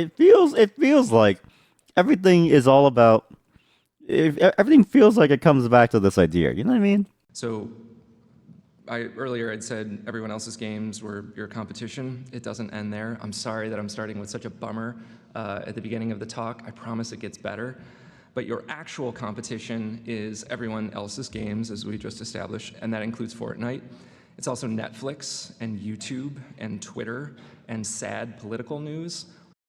Some people who are streaming are also even directly in a part of all of these topics, especially the sixth one. All of that stuff takes up time and attention, And you need that if anyone's going to pay attention to your game, to buy it, and to play it. But don't worry, you are not the only one. Netflix says that Fortnite is bigger competition than HBO and Hulu. That is not just Netflix throwing some shade at their competition. It's time and attention. Also, major game publishers are feeling the impact of peaking attention. There's only so much going around. Anecdotally, I've actually like felt this a lot, and I feel like most people feel this a lot too. It's like there's very little time to do anything, and when there's so many different games, you get inundated by all this like choice, right? But there's too much choice almost, and there's too many things going on, and it almost feels like no matter what you do, you'll never be able to like finish, like get through this like backlog. Now, it's fascinating because there's you would think that you'd be able to slowly go through everything, right, and be able to eventually go down that like list of games on your Steam account that you haven't touched, maybe like 90% of it yet. But the reality is, it feels like the longer that time goes on for you in terms of like lifespan, the less time you have as a whole. When you have the most time when you're youngest, you have the lowest purchasing power too. It's a bit like that iron triangle, right? When I was young, lots of time, lots of energy, no money. When I was in my early 20s, enough money, right? Not much time, and definitely no energy. Now that I'm nearing 30, oh god, and I'm nearing 30, decent amount of money still, decent amount of time, no energy. Like it just gets worse and worse and worse, and it sucks too because like it's not like players don't want to play a game. It's just what can you do? There's so much to like do. Creating has sort of exploded. I feel like the act of creation has sort of like grown to such new heights that it feels like we've had more creators than we've ever had before, which makes it difficult to be able to consume everything in a reasonable timeline without your all of your time eventually disappearing. It feels very very tough, at least anecdotally for me, and I imagine it must be for some of you too, Chad. And there's also stuff like this, which is that they're starting to put like little trailers before a normal trailer, and it's because they know that you got to see explosions like right away, or else you're going to stop paying attention or scrub to 30% of the way through. This is a real thing that happens, and it's why there's always like Subway Surfers on the bottom half of your TikTok that's like talking about like why your grocery prices are going up. It always happens. It's actually, there's a term for it now that's official on Wikipedia called sludge content. And I feel like we've had such content for a long time in different mediums, but now the sludge content as we know it, the ones that are much more direct to consumers that are less I say this, tailored like a movie trailer, those are the ones that I think people take notice of the most because they're simple, but it still has the same effectiveness because it's following the same principle of ooh, shiny thing. Okay, wrap some like thing that you want to actually present in that shiny thing, and it becomes much easier to like swallow as a whole. Which is what most people do with your video, so that's concerning. And we're going to really quickly take a look at the average day of an adult in the US in 2018. It was 4 hours on phone and tablet. So if you make mobile games, you have an advantage here. 4 hours of live TV, that's not playing video games. That's either watching sports online or on cable or just watching cable. I'm actually very surprised that many people watch TV. At least for me, I haven't had cable in like years. I think the last time I had cable was when I was like 8 years old. TV seems so useless to me because it's content that you can't control the scheduling of. That it's the model of TV seems so crazy to me, and it seems crazy that we went with that model for so long, right? I can't watch a certain show that I want to watch because it runs at a time frame that I'm not available to watch it. Therefore, I'll always miss it unless I pre-record it, which is a whole separate issue, right? The new model that we have, where you go to YouTube to watch your shows, at any moment that you want, in any order and in any time frame, feels so much better because you're not liable to miss the entire thing forever just because you happen to have to go to work during those times. But even then, 4 hours of it seems excessive until I realized that I spend like 6 hours on my phone reading webtoons every night. And that's why I get 2 hours of sleep every single night. 6.8 hours of sleeping, 8+ hours of work on weekdays, and you check your phone a bunch of times a day. And that doesn't even factor in eating, commuting, other life things, bathing yourself, all of that. So what we're left with is 2 free hours during the weekdays for new information, and 10 on the weekends, and of course that doesn't count any of the other stuff that you're going to do on the weekends. I'm so glad that he brought that up because I was going to say, listen, when I was working full time, even though my job was very simple and like cushy, and I had even remote work too, even just accounting for so many other things that I had to do, which to be fair, it was extra. It was more on top of the usual of like feeding yourself. There's a lot of like family commitments and like stuff, and a whole bunch of like taking care of people. But that aside, even without those, I feel like you really only have like an hour to like half an hour every day. Right? It's half an hour to like an hour every day to do your own thing. Everything else, usually I felt was decompression or trying to like, like do things that you need to like do. And on the weekends, I felt like long periods of free time were very, very rare because you had to do so much anyways to like fix or like clean things or like do things. Like there's so much to do that you were putting off the entire week that you have to do them during the weekend. It's a vicious cycle where like it just you want to catch up on time, you catch up on the weekend, you fall back, off of time during the weekday, and it's a whole cycle that repeats itself, right? I feel like this is also like I feel like this is a very, very fantastical idea of free time. So, like I said, starting with a bit of a bummer, but context is necessary for the rest of this. And so we're going to move on to our first major topic and leave the rest. I really enjoy how he says this too, actually. It's a bummer, but it's important. And the reality of it is that if you don't account for these things in your general flow of like how you do things, and the other GDC talks that we're going to be watching from Spiderweb Software as well as Great Alien Games talk about this, you're never going to be able to do a good like project, right? Because the miracle effort that say like the developer of Stardew Valley goes through, right?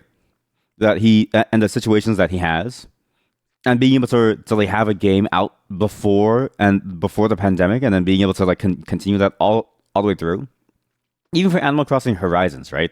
Imagine how large that game grew during the pandemic. That's a bit of it's a bit of a 1 in a million chance. Yeah, the only other plague that I can remember was the bubonic plague, and that was maybe like a couple hundred years ago. So kind of hard to get that set of conditions again going. Maybe you could. I mean, if you want to, you can try. I swear to God, if EA causes another pandemic just to be able to have more people playing Warzone, I need them to sell my game because that's a genius move. Um, it's going to be very hard to capture that lightning in the bottle again, but it's very important, and so it's very important to like recognize the reality of like what the day to day life usually is, and realize that like you're gonna have to like develop your game with the understanding that say if it's like a long RPG, there's gonna be a lot of drop off, if not even like low sales. Like it's just very, very hard to make certain types of games work across larger audiences, just because the reality of it is that gaming is now much more accessible. There's a lot more people doing it, but your average gamer is now more and more like your average person with very little free time, very little disposable income, and their console is going to be their strongest gaming machine for the next like decade, even through multiple generations of like consoles, for instance. Add 90s to sell it with a GIF. Okay. First of all, GIFs are good. They communicate things very quickly, they're a form of artistic expression, and they're very mobile friendly and easily shareable, especially on Twitter. And speaking of Twitter, did you know that 31% or Twitter users are 31% more likely to remember content versus other online platforms? I want to point out that this talk was from before the Elon Musk takeover, so things have changed. Use stuff like this to your advantage. Find that stuff out. But this part of the talk is not about best social media practices.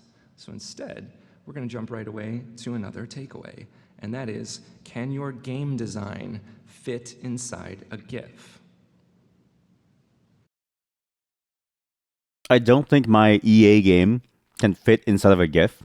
At least the game design, the core game loop. Because my core game loop is customers entering their payment details to buy bullets in my extraction shooter Call of Duty. Get me out of here, right? And that's going to be kind of hard to do because I'm pretty sure legally we're not allowed to show people's credit card numbers and store them anywhere. So, except for like in secure context. Oh, so what do I mean by that? Can you present your core gameplay loop in a GIF? That is the thing that the player is doing over and over and over. Usually it lasts about 2 minutes. Can you show that in the span of 5 or 6 seconds? Can you show the killer app of your game in a GIF? And that is the feature or the must-have or must-see thing that is going to drive people to buy your game or to check it out or at least want to know more.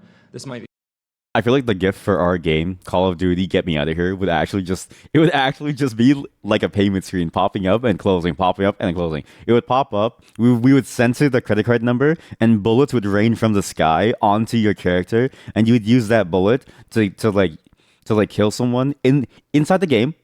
And then you would do the gritty emotes, where every second that you do the gritty emote, it's a pay as you use emote, right? So the longer that you dance, the more that you pay.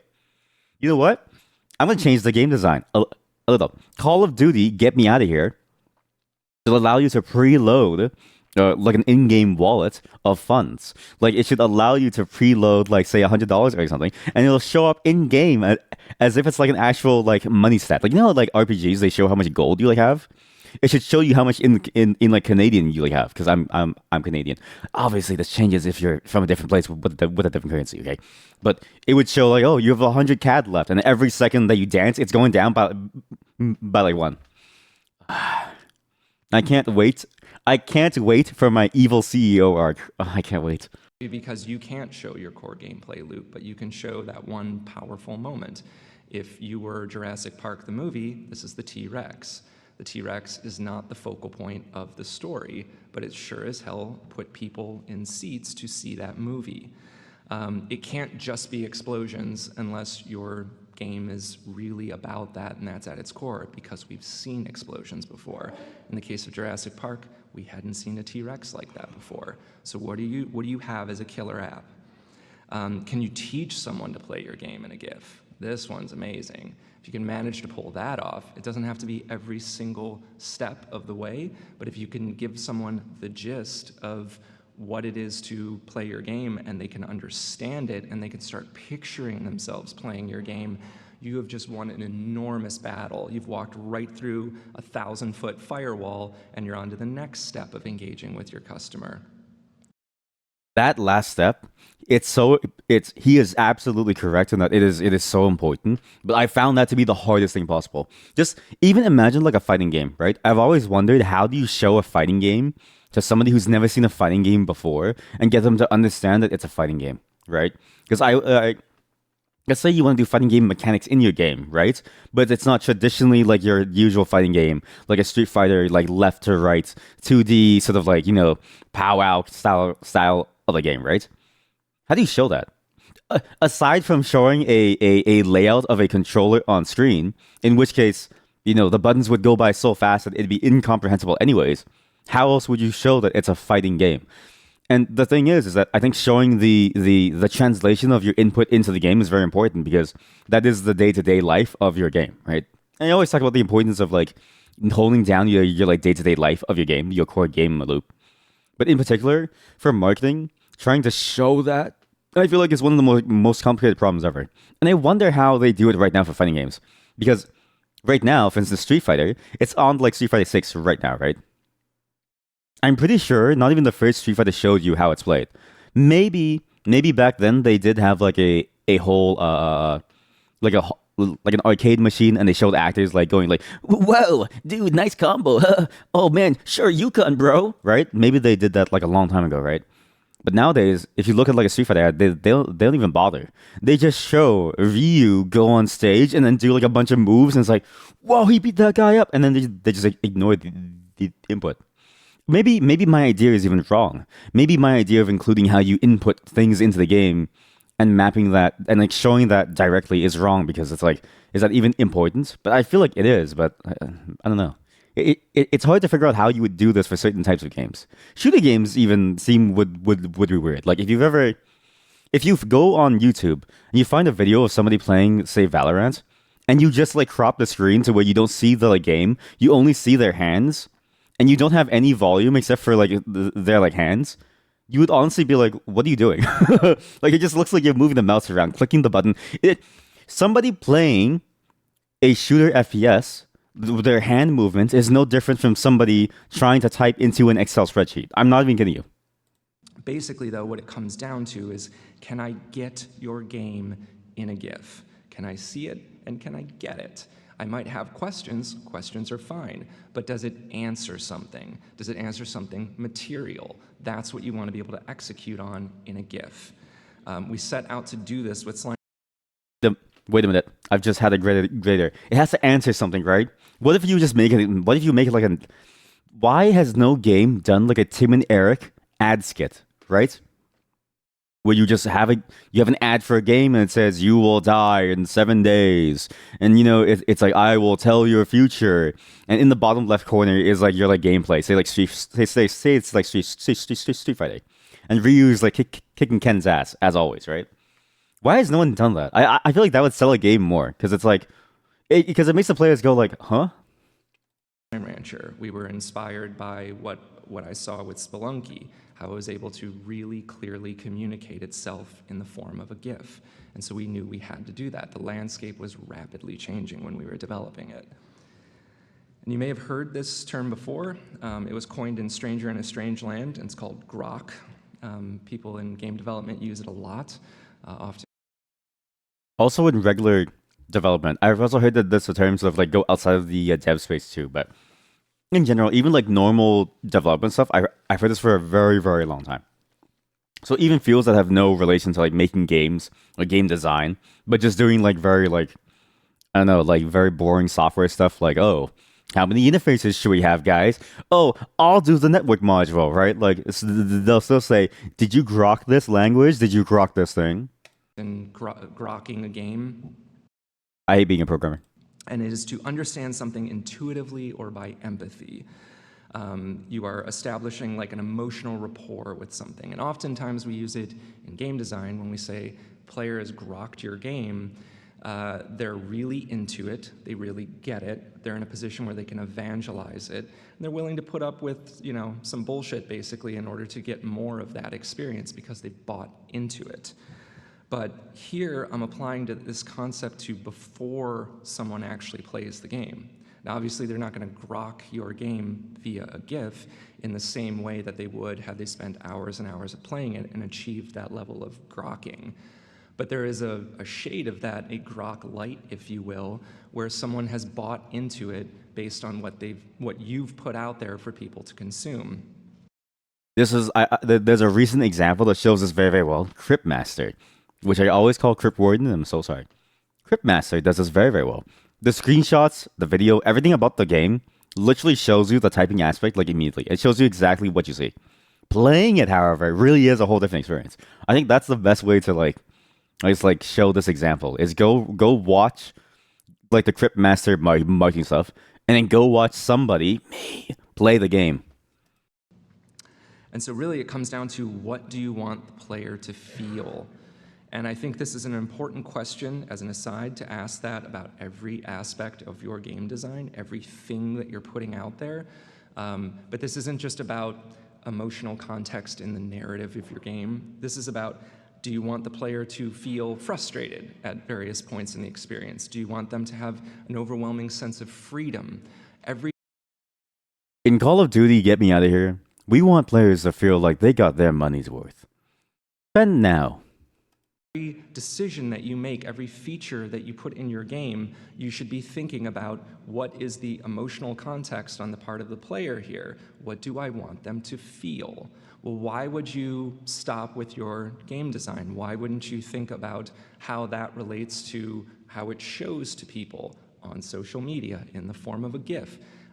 People make GIFs of their gameplay all the time. They make trailers, but are you asking yourself, what is it that I'm looking for the person looking at this to feel in response to it? Because that might change what you decide to show, and maybe it might change the kind of game that you're making if you can't answer that question. So always ask that question. You should always have something that you're trying to say, and if you don't, you're just another game. You're just Now, I've seen this talk before, and I still think that this is one of the best points that he made, because it's so true, King, if you think about it, right? Think about how many games that you see with a trailer, with a gameplay video, is like very, very just Shows a quick burst of gameplay. That's it. Shows a quick burst of gameplay. That's it. Flashy noise. Flashy text effect. Shows a quick burst of gameplay. Microtransactions, right? Like it's very very feels very like it's lacking something. It's lacking a level of substance to it.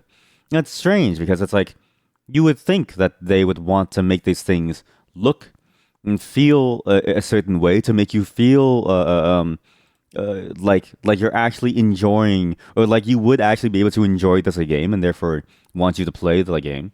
But I find actually many trailers still don't do that. Many trailers still show in a weird way the gameplay as it is, but in the worst possible way. They don't really like almost elongate it. They don't really like try and show the full depth and like the full breadth of the gameplay.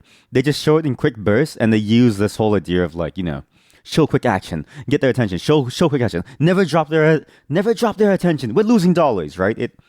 This I still think is the most prevalent thing that I still find a lot of game trailers fail to do, which is actually really think about what they want to show and how they want the player to play for you.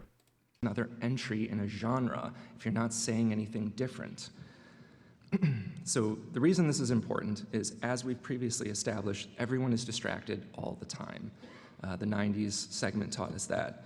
And we have a finite amount of time and energy to care about new things, your game included. So the more time and energy is required, the harder the sell. And I don't even... You could rename this talk into Why Does Sick Never Finish Games? And this is exactly why, right? I'm distracted all the time. I have finite time and energy to care about new things. And the more time and energy required to finish a game, the less likely it is that we'll ever see a part final to the VOD series playlist. Reckon it's high time. Yeah, I reckon it's high time for me to commence daily slumber. Therefore, I utter farewell to you, wooden creature. No worries. Thanks for showing up, chat. And good night. Have a wonderful sleep. I'll see you next time. Just mean a game sale. I mean to care about what I just saw and maybe want to know more, or to pay attention the next time I see that. So basically reduce time to grok as much as possible. So if you were selling burgers, for example, to use a non-video game example, and you just set up a stall and you were making burgers, but you didn't put up a sign, you didn't put up a menu, you didn't put up anything, it's going to be really hard to sell those burgers. He's not wrong about this. Until you put up a sign that says, burgers for sale. Now I have context. I know what it is you're trying to sell. But if you could then provide a picture of your delicious burger that you're trying to sell and some reviews, you're answering questions that people might have. Even if it's just in their head, you are giving them knowledge, and that's what's going to lead to either wanting to know more or a sale. He's actually so true for this, King. I need to stop saying that. I need to stop saying that like phrase of words. So true, King. I don't know why. It's entering my lexicon, and as an elderly person, people are going to look at me funny if I go into a meeting and then they like ask, did everything make a sense, stick? And then if I respond so true, King, to like an executive, I'm going to be fired. Anyways, as somebody who's in the food industry, that is absolutely true. There are so many restaurants out there who like they don't know what they're doing, and the way that they show their store is like nothing. Very often, I'll see a sign that just says the name of the store, and I go, oh, and I walk on by, I drive by, and I see many people do this. They'll just walk on by and drive by. Why? It doesn't tell you anything about the food, right? The most that you can maybe do is do like a quote unquote educated guess, but your idea of what the food is built upon stereotypes, right? So you see a bunch of like say Asian writing and you go, oh, Chinese food, right? Maybe you might think that, but let's say you're acquainted with a different type of food. Maybe you see that and you think, oh, Thai food, or you think that and you see Vietnamese food, or you think that and you see Laotian food, right? At some point, it's easier to just tell people, hey, we sell I don't know, what's like a food? Quick. I feel like I'm in that video of the guy who was like, name one woman, and then the like lady was like, McDonald's. Fuck. But I imagine that, right? And it feels like a missed opportunity to like try and like communicate that very clearly, because no one's gonna bother taking the time to learn about you. Because again, There's millions of other things out there, so you really, really do want to like lessen the amount of time to get there. And I really enjoy that he used the food example because food is such a very easily understandable thing for everybody. Because no matter what, every single person eats. Well, no matter what, most people eat. 99% of people eat, right? So it's very easy for us to understand, like, oh yeah, that actually does make sense because that's happened to you. You walk by a store, it just has a name, and you're like, oh, you may not have time to search it at that moment, and you say, oh, maybe I'll, but maybe it interests you enough to make you think maybe I'll search it later, and you don't remember when all they could have had was a sign that said, hey, uh, uh, uh, um, out of this world. Bubble tea, and it's like, oh, they sell bubble tea. I'm in. I'm in. I'm your man, right? That's all they had to do. And all it would have taken is maybe like, a small sign somewhere. Some sort of signage. I can't tell you how true this is for the food industry. Although I've heard Gordon Ramsay has said that if a high class restaurant has a lot of photos of their food, then it's shit. I don't know how true that is, but anecdotally, it's not that true in many cases. So maybe, I mean, it depends. Are you the bourgeoisie or the hoi polloi? So let's look at some games that do this very, very well. And since I just mentioned Spelunky, I'll start there. Spelunky, here's a GIF of it, shows you everything you need to know about this game in the form of a GIF. If you were my dad, you might look at Spelunky and say, this looks like Indiana Jones meets Mario. What is it? But Spelunky shows you that it's a bunch of systems that are overlapping that generate experiences. This is just one GIF. Any number of GIFs of Spelunky are going to show you different outcomes. You may be looking at the same level, even though they're generated, and seeing those different outcomes. And so as a player, I'm looking at this now, and I'm thinking about all the different permutations of things that can happen. It also does a really wonderful job of having fun by failing. And it shows you that in a GIF because the sequences that are occurring here are comical. I think this is pretty funny here. I think the player dies about 6 different ways here, and I think that's really great. So This guy would love playing Dark Souls. He's the reason why Dark Souls was like made, right? He's the reason why Millennia exists instead of Elden Ring. One thing that I'm curious about this like point, and this is the one thing about this point that I've always been curious about for a long time, ever since I've seen this like, talk. What happens if your game is a lot faster, right? In Spelunky, if you look at the sequence of events, right, when you die, you actually die kind of slowly. There's actually like quite a few, like even though there's a lot of things happening, right? You can actually very clearly trace every single step. You see the arrow coming at you, the arrow hits you, the spikes hit you, and then you go straight up. In some games, you go so fast that it's basically impossible to understand what's going on. Like, say, Neon White. I think that was the game. It's that speedrunning game where you like have to switch cards, and each card is a different weapon to use to traverse the map as well as kill some enemies. Right? In a game like that, at the highest level of the game, which is like, or even at the average level of the game, where you're looking for like fast movements and fast execution, I wonder how easy it is to communicate something like that. Although I guess that is why he prefaced all of this with this may not apply to your game, and also you may need to tweak some of the techniques to fit your game. pretty funny here. I think the player dies about 6 different ways here, and I think that's really great. So it does a great job of showing that off. Another one is Super Hot, and this is a great example because it's showing you a very, very simple concept, which is time only moves when you do, and then demonstrating how a variety of different scenarios can play out using that as your main power in the game. It also does a great example of showing that there's a huge difference between complex design and complex ideas. You want to generally avoid complex ideas when you're trying to convey or when you're trying to sell your game. A perfect analog to this is in terms of simple idea but complex execution would be Portal. I think that's probably the master class in this, where you. To be fair, I just want to emphasize here, Portal is so easy to understand because movement again is like 99% of what we like know.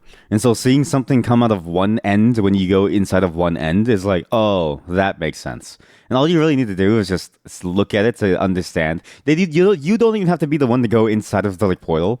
The game has so many elements that like actually interact with your portal that all you need to do is just show a box going through the portal, appearing somewhere else, and knocking the player on the head to make you go, oh, that was funny, and also, I get the game.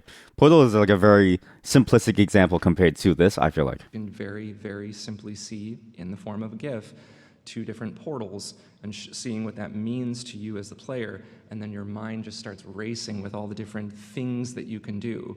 If you, much like Superhot or Portal, can get a player to start thinking about how they might play your game.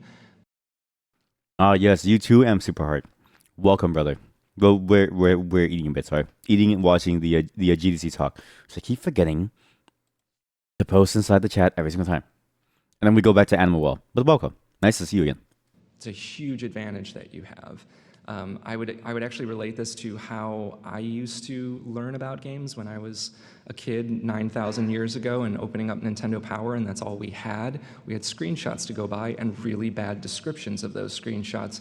So you would make up in your head what this game could possibly be about, and you got yourself excited with lies that you were telling yourself, and that's okay. You might start thinking about the different scenarios in Superhot or the different weapons that you might have, and that might not actually be in the game, but that's okay because you're getting your potential customers' imaginations excited. And I actually think counter to this, I think letting people's imaginations run wild is a very good way of setting yourself up for failure. The truth of the matter is that no matter what you make, people's imagination will always be much stronger than your ability to develop, if only because it takes time and money to develop. But imagination is free.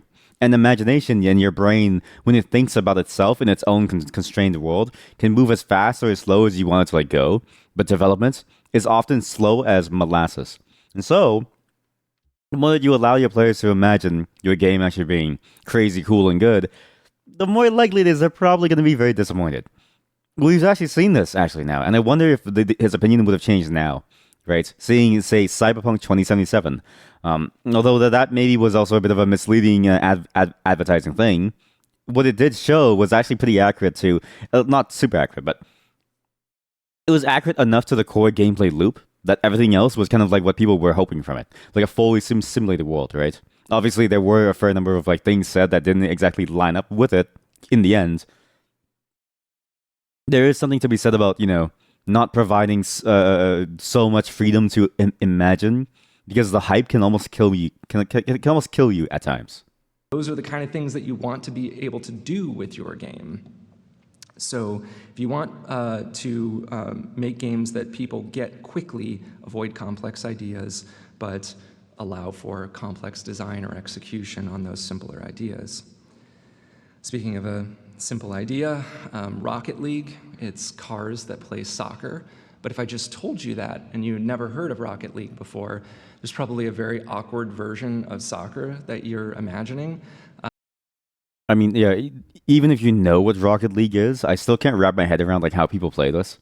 Honestly, if you watch any high level gameplay of this game, people who play this game, it feels like the real life equivalent to like soccer in terms of like the raw skill ceiling. It's almost like watching people slowly become the Neymar of their generation playing this like game. Was Neymar a good soccer player? I don't actually know. Who's that guy from the Argentina team? And who's that guy with a really chiseled chin? There's three dudes that I'm thinking of. Wayne Gretzky. Little did you know, it's like rocket-powered Matchbox cars that are also part ninja. And I think there is not a lot in Rocket League in terms of the moment-to-moment gameplay. It's some cars and a ball and two goal zones. Into goal zones like Ronaldo. Wait, Messi? Wait, soccer player. Wait, open bracket soccer player. Exactly. There's a bunch of them, all right? But there's only ever one Shohei Ohtani, the best lawn golf player I've ever seen in my life. But you can see that there's a number of different ways that that can play out, and it's exciting, and it gets right to the point, and it's a huge hit. Something a little less elegant, Human Fall Flat. I really love this one because it's a kind of very different approach. It's showing you awkwardness and silliness, and comedy is great for GIFs and makes it very shareable. But there needs to be room for extrapolation. If you just show a joke, if your game is the Wile E. Coyote, getting the dynamite blown up in his face, it's a great joke. But if there's no way that I can understand how that relates to your game or how that might create interesting scenarios, I'm left with nothing other than a great joke that I share just like I share a bunch of other stuff online. I can't. I've actually seen this example multiple times on like Twitter. Sometimes a post will slide by me, and it'll be like, it'll be some game thing that this person is making, but they restructure it into a joke. And I'm like, what am I looking at? Like the joke is like, okay, it's like a meme thing. It's like a meme sort of like funny thing, right? But it's like I don't know what this thing is, and because it didn't entice me, I never bothered clicking through it. Now I do because I realize some of these games. Listen, they try their best. Indie developers are trying their best. Okay, they're usually one person. And they're putting on many hats. There's no guarantee that all their hats are like good. Okay, sometimes their game is a banger, even if their marketing sucks. But honestly, it really, really is hard when you see something that like just shows some unrelated context, and you're like, this looks kind of cool, but it's like I don't really want to waste my time by going through and having to like dig deep to understand you. So with Human Fall Flat, in part because I understand video games, and that's a protagonist, I know that, it's telling me that mundane things are being done stupidly in this game. And especially if I buy into it and watch a couple other GIFs or check out a trailer, I get that immediately. And I've done mundane things before because I'm a normal human being, and doing them stupidly and without consequence sounds really exciting to me. So Again, I can't believe the room is not in an uproar over his like jokes. There's something about the way he says it so like monotone and like so calm. He's honestly, if he wasn't a game developer who made a great game, he honestly should have just gone to do stand-up comedy because I would watch his like shows. I'll bite. Next, Subnautica does a great job of showing you a single breathtaking moment. Its killer app, which is diving below the surface of the sea and seeing a massive, mysterious underwater world for me to explore. It has If you're like me and you have thalassophobia, this immediately turns you off the game and you say, I'll never play this game in my entire life. a huge advantage in that there just are not a lot of underwater games, so it stands out in that regard. It's also Take that back. Now there's Endless Ocean Luminous, which we're going to be playing next week. beautiful, and it has that mystery element to it. I want to know more. I want to see more. So Subnautica came out when there were a bunch of other survival games, but none of them were underwater. A lot of them you were, rubbing rocks together and stuff in a muddy forest somewhere. Subnautica was different. It was gorgeous and beautiful and bright, and I think that contributed hugely to its success, all of which is communicated in an image or a GIF. Wait, yeah, why was every survival game so hell-bent on making you survive through like shit? Like Minecraft was like the most popular one, and Minecraft honestly doesn't look like you're trudging through like muddy like open lands full of like dirt everywhere. Minecraft actually looks very, very bright at the times. It feels like every survival game saw Minecraft and said, wait, but what do we make it real and serious, surviving like real life? Everyone throw in the shit, and everything looks like shit. Like it's like, dude, I want to like, I don't want to survive in a depressing wasteland. I want to build a wood house in the middle of the woods and have a nice scenic, like a place. Like I don't want to just survive. I want to look good while doing it. I want to build my like dream home or something. You know what I mean? He has a point here. He has a point here. Sons of the Forest was very much the same too. Although to be fair, in that game, people eat each other and there's full on nudity and you can stick heads on like spikes and. But that's a great game. Next is Factorio. My love. I forgot that he talked about Factorio. Holy shit. My God. I love this one. I think it gets you very excited to play the game, and it's showing you scale of things that you can do in it. You can see machines that are working together with one another, and I don't know what the goal of the game is, but I bet you it's to do big stuff and continue to do more and more of it, and that's very exciting, and I want to build stuff like that.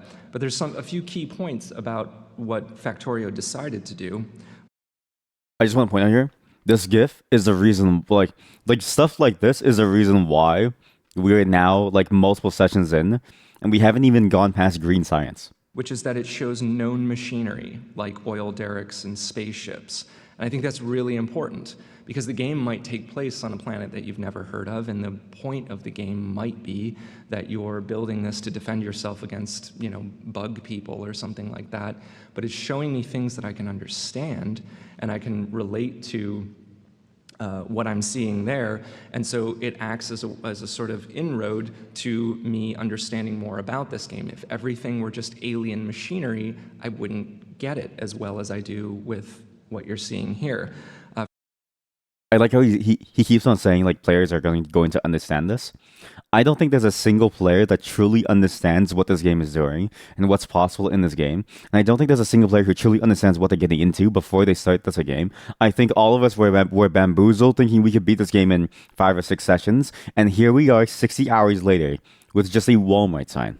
For example, if Rocket League was not cars playing soccer, but it was UFO-like things hitting a Nova cube through space or something like that, and it was still soccer, it would be much less grokkable for people because I don't know anything about that.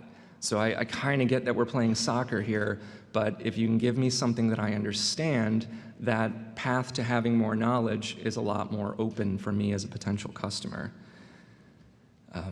Next is They Are Billions. I forgot that this game existed, and I can't believe that I just remembered now from this talk.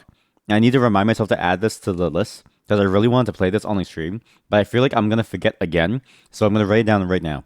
But this game looks genuinely so fun, and I'm glad that he's talking about this, because I forgot that he talked about this game. Because honestly, a zombie game where there are literally, there's a shit ton of zombies on the screen, you can't go wrong with that kind of premise. Which does an amazing job of showing you scale and quantity. It's very awe-inspiring, I think, to see the hordes of things that are attacking this city. I immediately want to know what that's all about. It doesn't tell me in this GIF who I am, but I imagine I'm not the zombie things. I imagine I'm the homes and castles and everything that seems like they are trying to protect themselves. So I have an idea right away about what this game is about, and it's showing me the killer app, which is billions of zombies coming at once.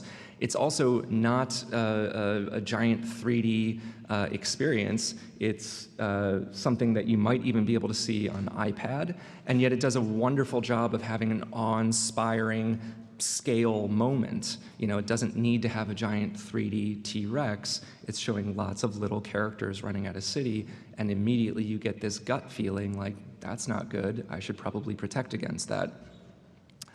Slime Rancher similarly shows quantity. We think that's one of our secret sauces. I love how he says, all right, time to shill my game. He sneaks it in so well, too. Is that much like They Are Billions, in Slime Rancher, you're seeing hordes and hordes of slimes bumping into one another at any given moment. It's a physics nightmare under the hood, but you don't normally see that in a game. So even if you're a person who doesn't understand game technology or just a little kid, you haven't seen something like that happen before as regularly in front of you, and so it just feels different. That's actually a very good point. The only other game that I can think of that's like very physics focused, like Slime Rancher, or that has such good feeling physics in terms of like how it looks and like feels, that I can remember in recent years that I played and like enjoyed or like saw and wanted to play, was Half-Life 2 and Dark Messiah of Might and Magic.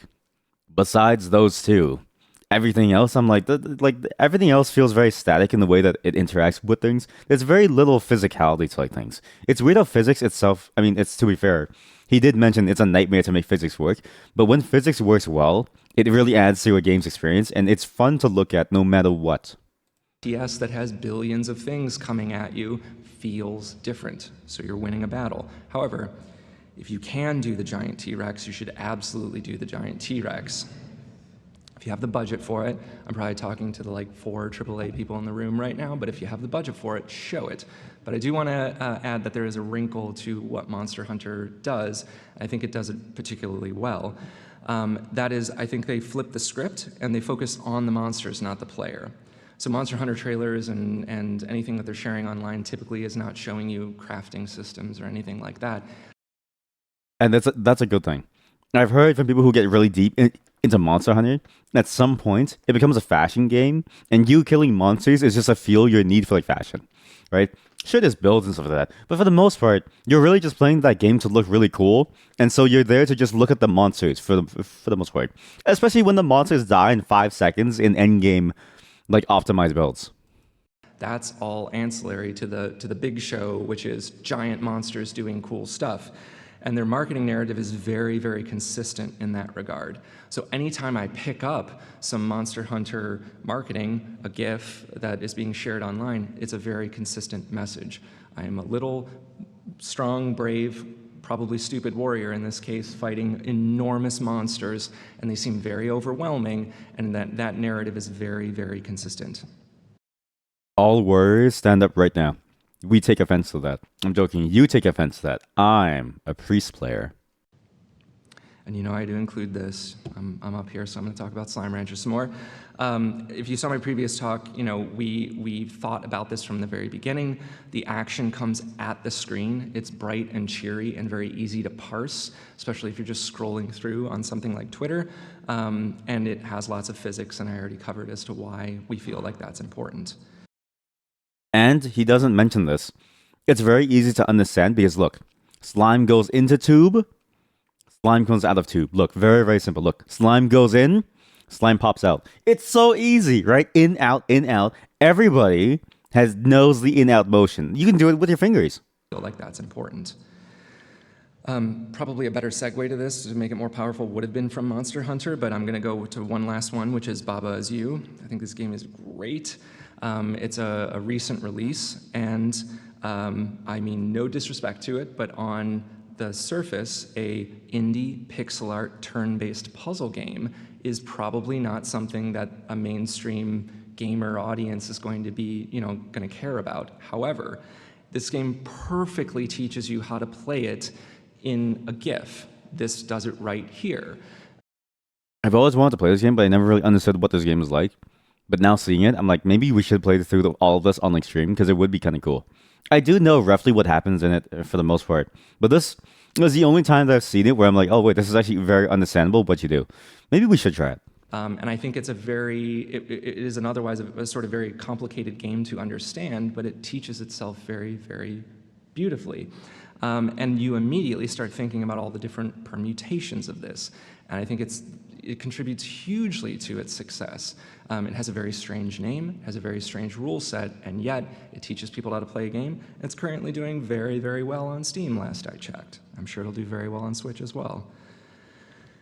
But I just want to play devil's advocate here and say that plenty of best-selling games don't do this.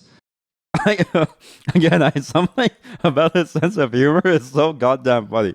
If I was in the audience, I would not stop being able to like laugh at this stuff because like the fact that he just made like a fake screen grab of some old movie, just starring Keanu Reeves and Al Pacino. It's just funny. This is just hilarious. So I'm going to keep saying this throughout the talk. If your game doesn't do the things that I'm talking about, it's fine. You're going to do other things. But in summary, your customers have finite time and are highly distracted. So make a game that customers don't have to work to understand. Make a game that sells itself in the span of a GIF. Doing so will actually affect your design. If you set out to do this from the beginning, it will affect your game design because you'll have to be lean and focused in order to do this. Customers need knowledge. It makes it easier for them. And as Johnny Utah famously said, knowledge equals sales. How does he know these? How does he keep pulling out these quotes? Where does he get these? All right, so let's move on to the next topic, which is staying relevant. You know what? we'll keep this and we'll let this stay relevant in your minds for next time. We'll finish this video later on. I want to get back to Animal Well because now we're at a very critical spot of like finding certain secrets, and now we've actually gotten some major progress, finding a new tool that helps us find even more secrets. So I want to go back to it and like really, really seal the deal on what we're doing here. So, unfortunately, this is your clickbait ending.